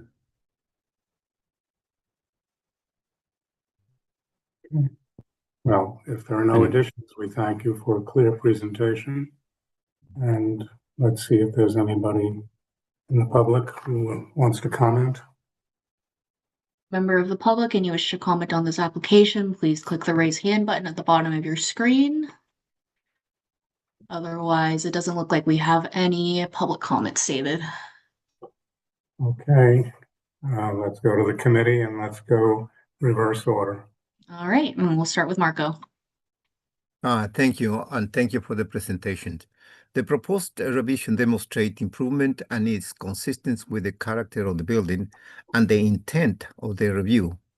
Removal of the windows on the rusticate facade make this building close to the historical context and provide an opportunity for carving a sign for the gallery. And I will support this application. Thank you. Thank you. Next is Kimberly. Thanks, Jordan, and thank you for the presentation. I think this is lovely, and I can support it. Thank you. Thank you, Kimberly. Next is John. I agree. I would also support it. Wonderful. Thank you. Next is, I think, oh, yep, there. Miles. Once more agreed, and I will support it. Oh, thank you. Next is Sarah. I thank you for the presentation, and I support this application as well, and echo Marco's comments on the change to the first floor. Thank you. All right, next is Lori. Hi, I think this is lovely, just lovely, and I will support it. Thank you. Next is Michelle. Yeah, no, I think it's an improvement for sure. A couple of questions. Where it says gallery, I'm assuming you put that in there because you don't yet know the name of the gallery. Is it going to say a gallery name? Because those are what, 6 or 9 inches high, with that appearing in the middle of that slab. But that's a generic term. Are you planning to put the name of the gallery in there, but don't yet know it? Yeah, we're putting the name of the gallery in there. That's correct. Okay, so proportionately, what will that look like? It will look exactly the same, except it will have 1 letter less. 1 less. Okay. 1 less. No lighting proposed here? Not of the sign. No, there's some minor lighting for the facade, for the entrance, but very minor, which we will also present to landmarks. When you say minor, where are the fixtures? I mean, we don't see them on the illustration. Right. They are very small fixtures that will uplight the building only where there is some elements of architectural relevance, which is over the windows and farther up on the top of the building where the limestone is. So very minimal lighting. Over the There's- windows, not over the doors on the front, on the land floor? There will be lights on the floor, also where the entrance doors are, correct. Mhm. And on the windows, you're saying? And on the windows, yeah, where we basically have the limestone details. I would have been So we- interested in seeing the placement of that lighting and the kind of wash that you're interested in getting, and whether or not it's adjustable inside, and how many hours a day you plan to use it, et cetera, et cetera. So Yeah, we- I mean, we- go ahead. So yeah, there's not a developed proposal for architectural lighting at this point. So we'll review any proposal with landmarks, whether it's something that meets the staff rules, and if it's not, it's something we'd have to bring back to you. Okay. So it's not You part of don't- the scope now. Right, but you, if it's not handled on the staff level, do you think it will be, or do you think it could be coming back to us? I'm not aware of what that contemplated scope is. So We have to We'll- vote on the present. this is what's before us now. Doesn't Yeah. matter whether you Okay. come back or not. The But last, tonight, we the have to next, vote on the the current proposal. last question that I would like to ask, which is always a concern of mine, which again is not necessarily under this purview, but for me, it's a safety issue and I always raise it. When you have a building that looks like it has Juliet balconies, but in fact, these are really just design elements, and now you're going to put French doors there, which will create accessibility for somebody to step out on those balconies. I am only asking that it all be approved for security and safety by the DOB, which I'm sure is part of the process. But to me, that is as important or more important than whether or not you have French doors there, because the way you're designing it, aesthetically, it won't look much different. But from a safety and use point of view, it will be enormously different. So I'm assuming that that's part of the process, that the DOB has to approve that, in fact, if a person stepped out on that, it is a safe scenario. Doesn't look safe to me, but is that the case? That is the case, correct. Okay, thank you. Thank you. Next is Gail.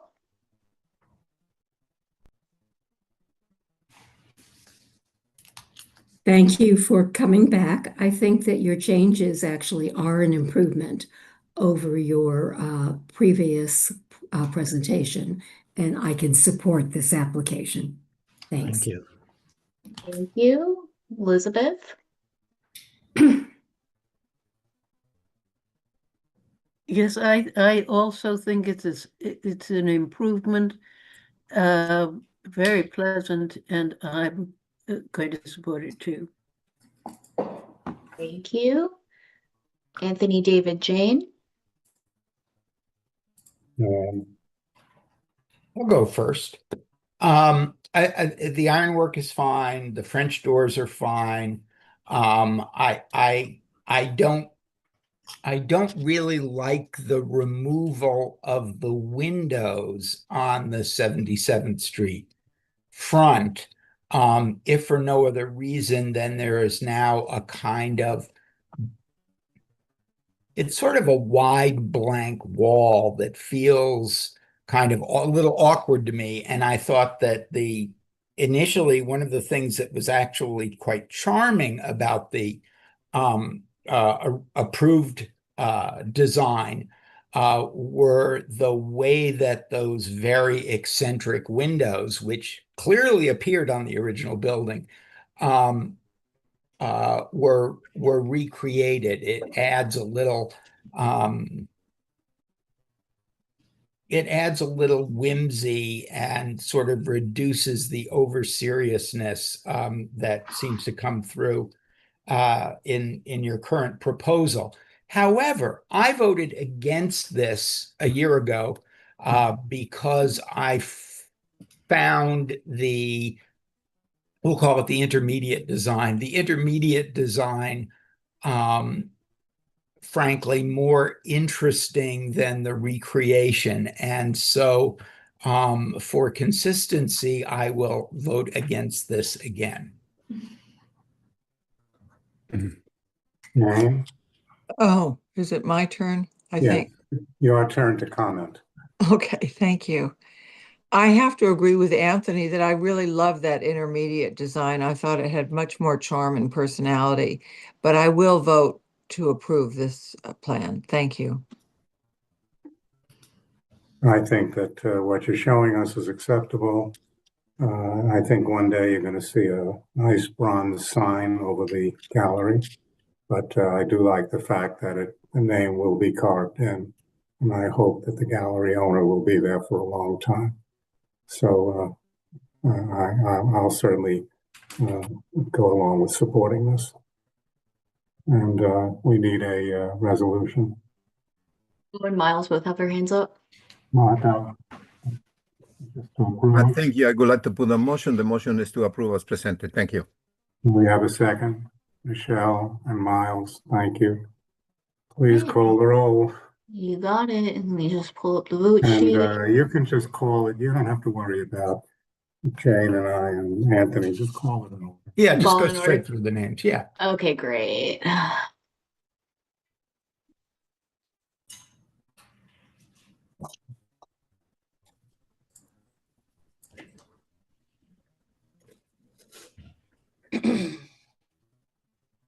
Okay, so this is item 4, 53 East 77th Street. This is a motion to approve. Elizabeth, Yes. Gail, Yes. Michelle, Yes. Lori, Yes. Sarah, Yes. Anthony, No. Miles, Yes. David, Yes. John, Yes. Jane, Yes. Kimberly, Yes. Marco. Yes. All right, thank you. It passes. Okay. Back to you, Anthony. Thank you, David. Okay, finally, we've reached the last presentation. This is 950 Park Avenue, Unit 12B, 12th floor, which is in the Park Avenue Historic District between 81st and 82nd Streets. And this is a Renaissance Revival style building designed by J.E.R. Carpenter and constructed in 1919-1920. And the application is for window replacement at visible facades. And is the... Okay. Jackie, are you... Yes, you're hi. unmuted, so carry on. Okay, great. Can everyone hear me? Yes. Great. Thank you. And may I share my screen? Please. Okay. Okay, hi everyone. Thank you for hearing this application tonight. Hello, Co-Chair Halpern. It's always nice to see you. My name is Jackie Puduvalin. Thanks. Jackie Puduvalin of JPD Preservation Consulting. I know you guys have had a long night already, so I'm going to try to keep this brief. This is 950 Park Avenue, a Renaissance Revival style apartment building constructed in 1919 to 1920, designed by J.E.R. Carpenter. The building stands at the southwest corner of East 82nd and Park in the Park Avenue Historic District. The proposal is for window replacement at the 12th floor. Here are existing condition photos of the building. You'll note that all of the windows are aluminum, single pane tilt and turn, and single pane casements in the wider openings at the corners. All of the windows were replaced prior to designation on this building. That was sometime in the 1980s. As you can see, sorry, next page, sorry. Okay, so as you can see from these historic photos, the original windows, like in most buildings of this period, were multi-light double hung wood windows. In this case, there were 10/10 windows and 8/8 windows, depending on the size of the opening. And again, none of those wood windows remain today.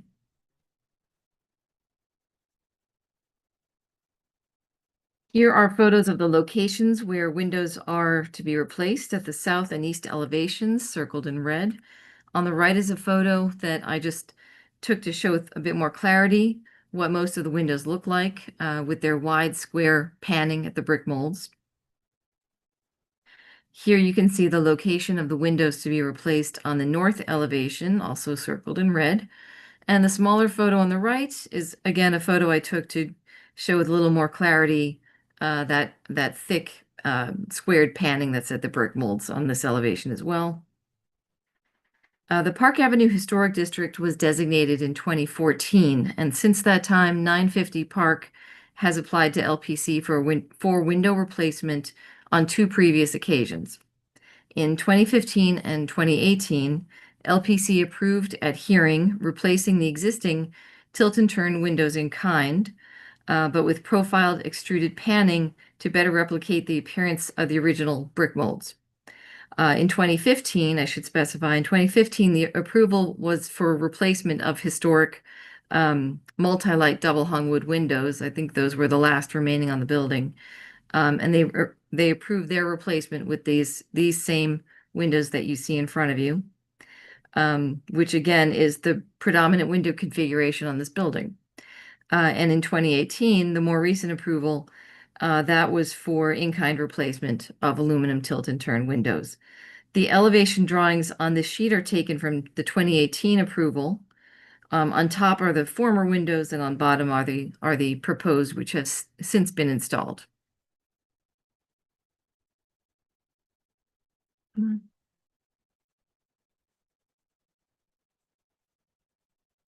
Okay. On the sheet, you can see the former and approved vertical section drawings for the windows that were approved at the 4th floor. You'll note the OG profile at the aluminum panning, replicating the original wood brick mold, which had an OG curve. So on the left is the original condition, on the right is what was approved. Here are horizontal sections for the former and approved details for the casement windows.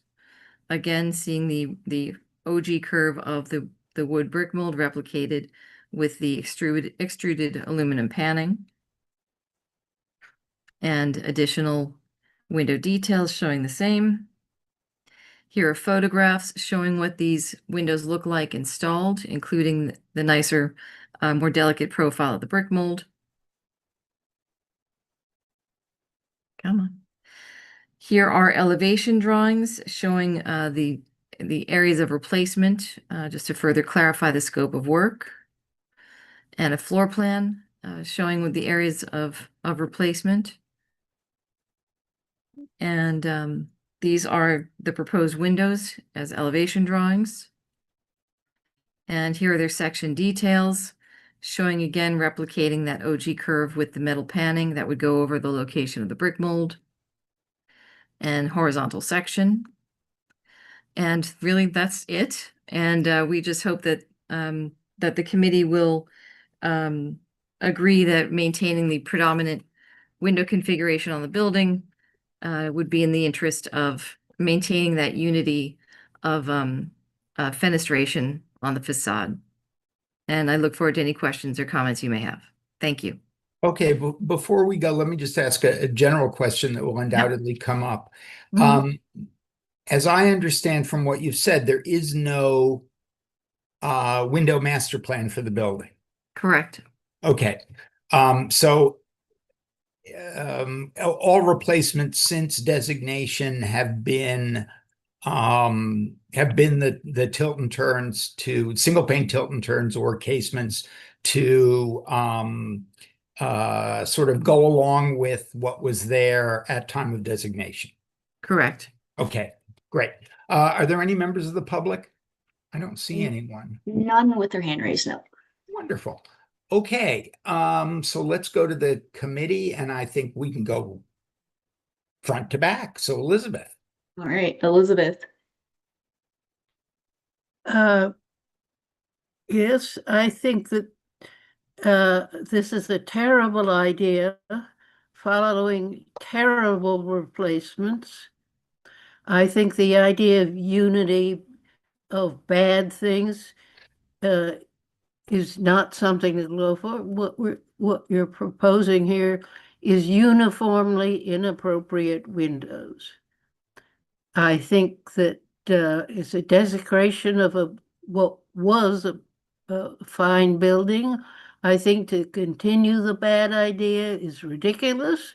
I think the commissioners must have been out of their minds when they approved this in-kind replacement.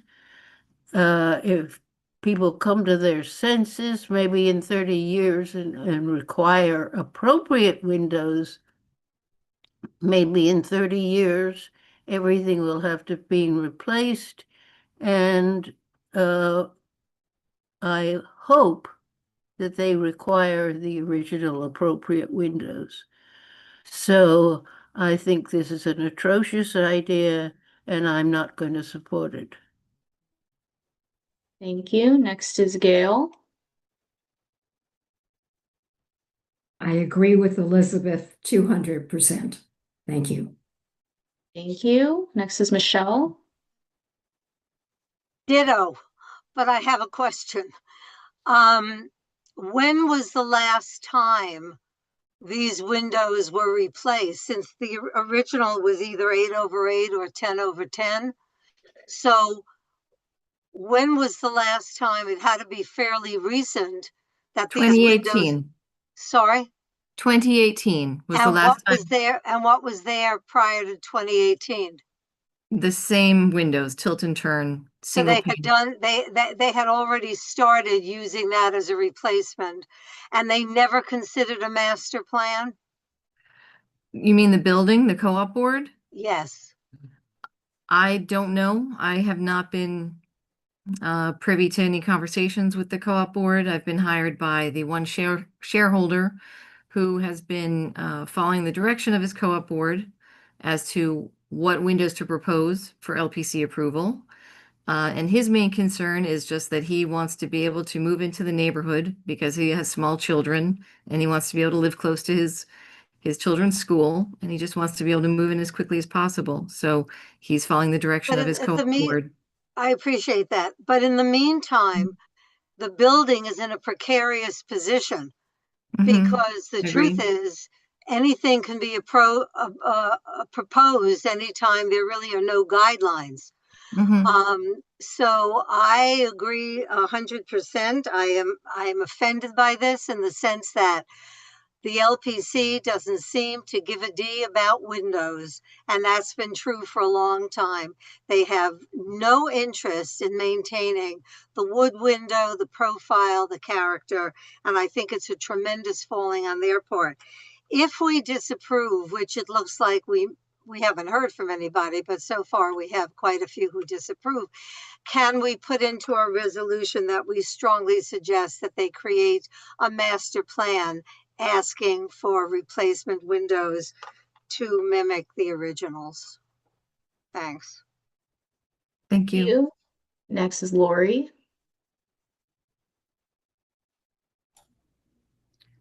Okay.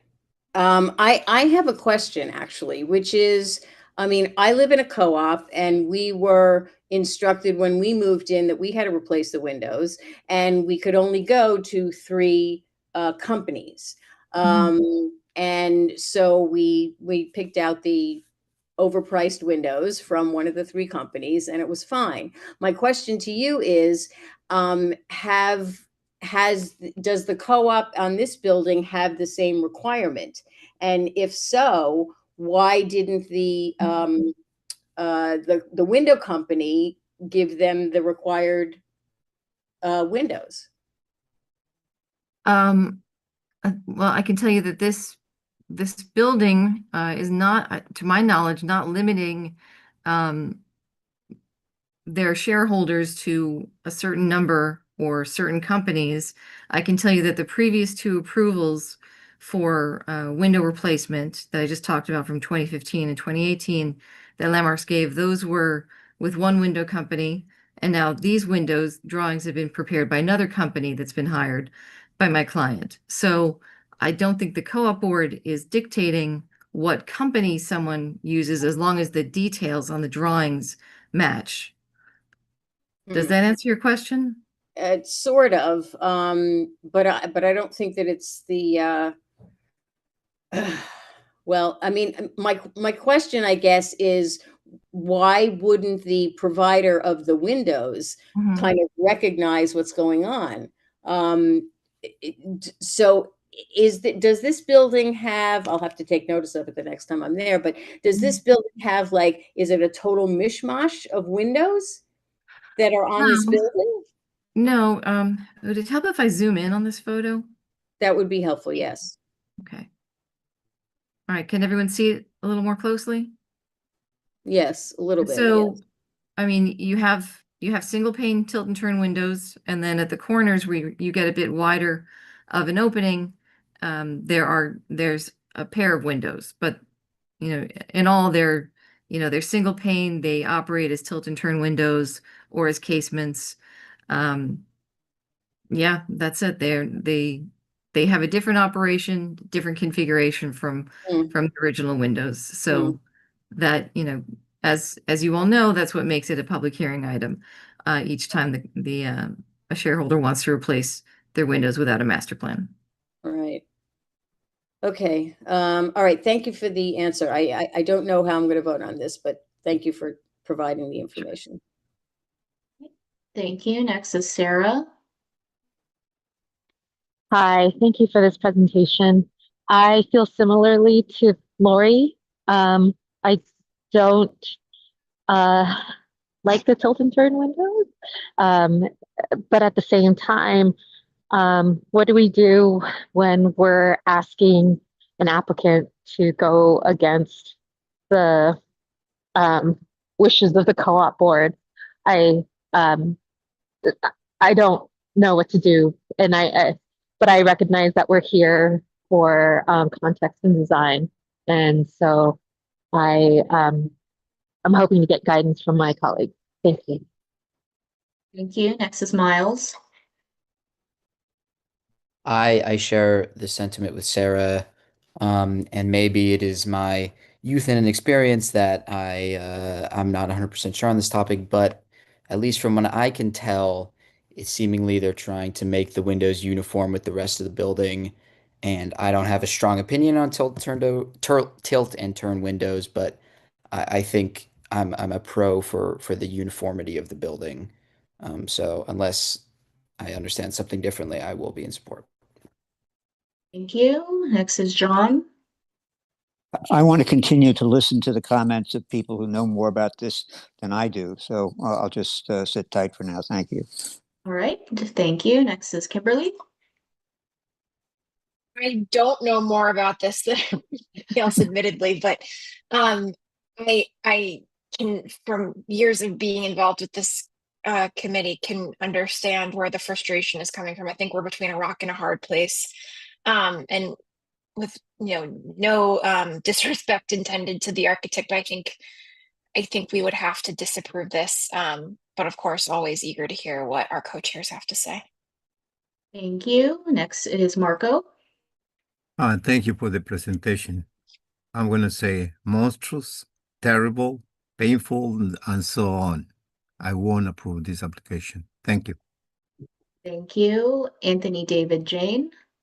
Well, I'll go first. I have to agree with Elizabeth. We have to stand on principle. So I will disapprove the application. Well, I feel a little differently, much as I dislike windows in this building without any texture.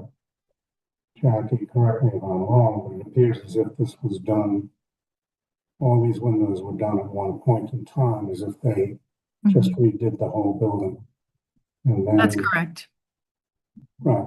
So they did what they thought was a good thing, which was actually a bad thing, which was namely to replace all the windows. My feeling at this point is that we need to approve these, because I would rather have what we're looking at now than the chaos of windows that are somewhat different, and who knows what's going to happen over the next few years, if everybody's allowed to do whatever windows they feel like doing, even if those windows are similar to what might have been there 40 years ago. My hope, and it probably is a vain hope, is that when they, since this is a co-op, and there's the precedent for having redone all the windows in one shot, maybe a new board, 20 years from now will understand that the windows need to be redone, and let's redo them appropriately, which would be to be similar to the windows that were the original part of the original design. So, as a practical matter, and actually as a, I hate to say it, a matter of how the building looks, I'm going to approve this. Great. Thank you, David. I agree with you completely, and I would only add that if this building had an approved master plan for tilt and turn windows, we would in fact just be nodding unhappily but vigorously in support of their master plan. So anyway, it's regrettable that all the windows were changed at some time before 1980, and but that's the way they are. And I think that beginning to introduce a kind of semi-chaotic window type through in various places in the building is probably a bad idea. So do we have a motion? Marco. We have to there. Thank you. There we go. I would like to put a motion. The motion is to disapprove as presented. Thank you. Is somebody second? Is anybody second? If nobody second, okay. Michelle is seconding. Michelle is seconding. Okay. All right. So let's go to a vote. So a yes is a no. Always just a second as I pull up the vote sheet. Sure. All right, so this is the last item, item 5, 950 Park Avenue, Unit B. This is a motion to disapprove. Elizabeth? She got unmuted? Second. It has to clarify the yes means no. Yes, Thank you. And She's not Elizabeth is unmuted. unmuted. Okay, There good. we go. Yep. There she Yep. is. I got her. Sorry about that, Elizabeth. All right. Once again, motion to disapprove. A yes is a no. Elizabeth? Yes. Gail? Yes. Michelle? Yes. Lori? No. Sarah? Abstain. Abstain. Anthony? No. Miles? No. David? No. John? No. Just a minute.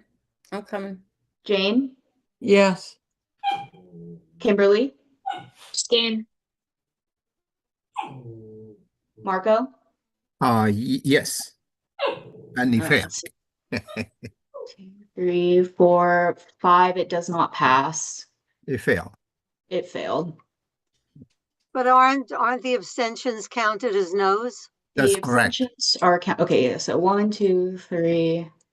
Oh, the abstentions 7. would be counted with the no's. Yeah, 7 to 5. Yep.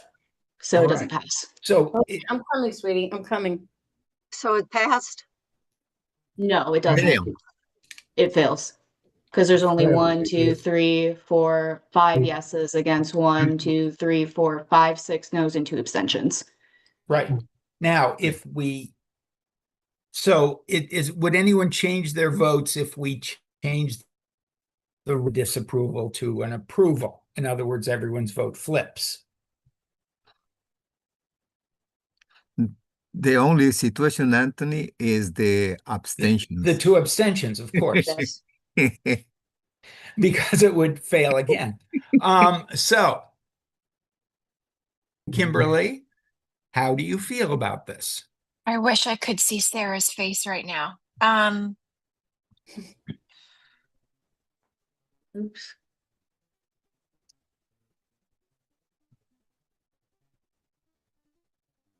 I Well, can who be are a yes.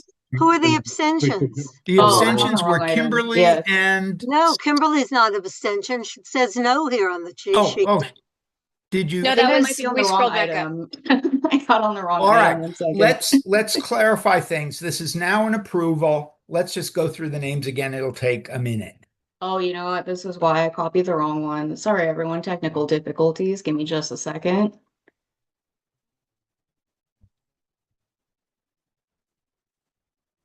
Oops. Okay, so this is the correct vote sheet. So sorry about that. So the two abstentions were Sarah and Kimberly. Okay. Correct. So that's the way it was before. Yes, this So was the the questions failure. for Sarah and Kimberly are, how do they vote if this in fact is an approval? They are going to maintain abstention or not? Correct. I'll flip to a yes. Okay.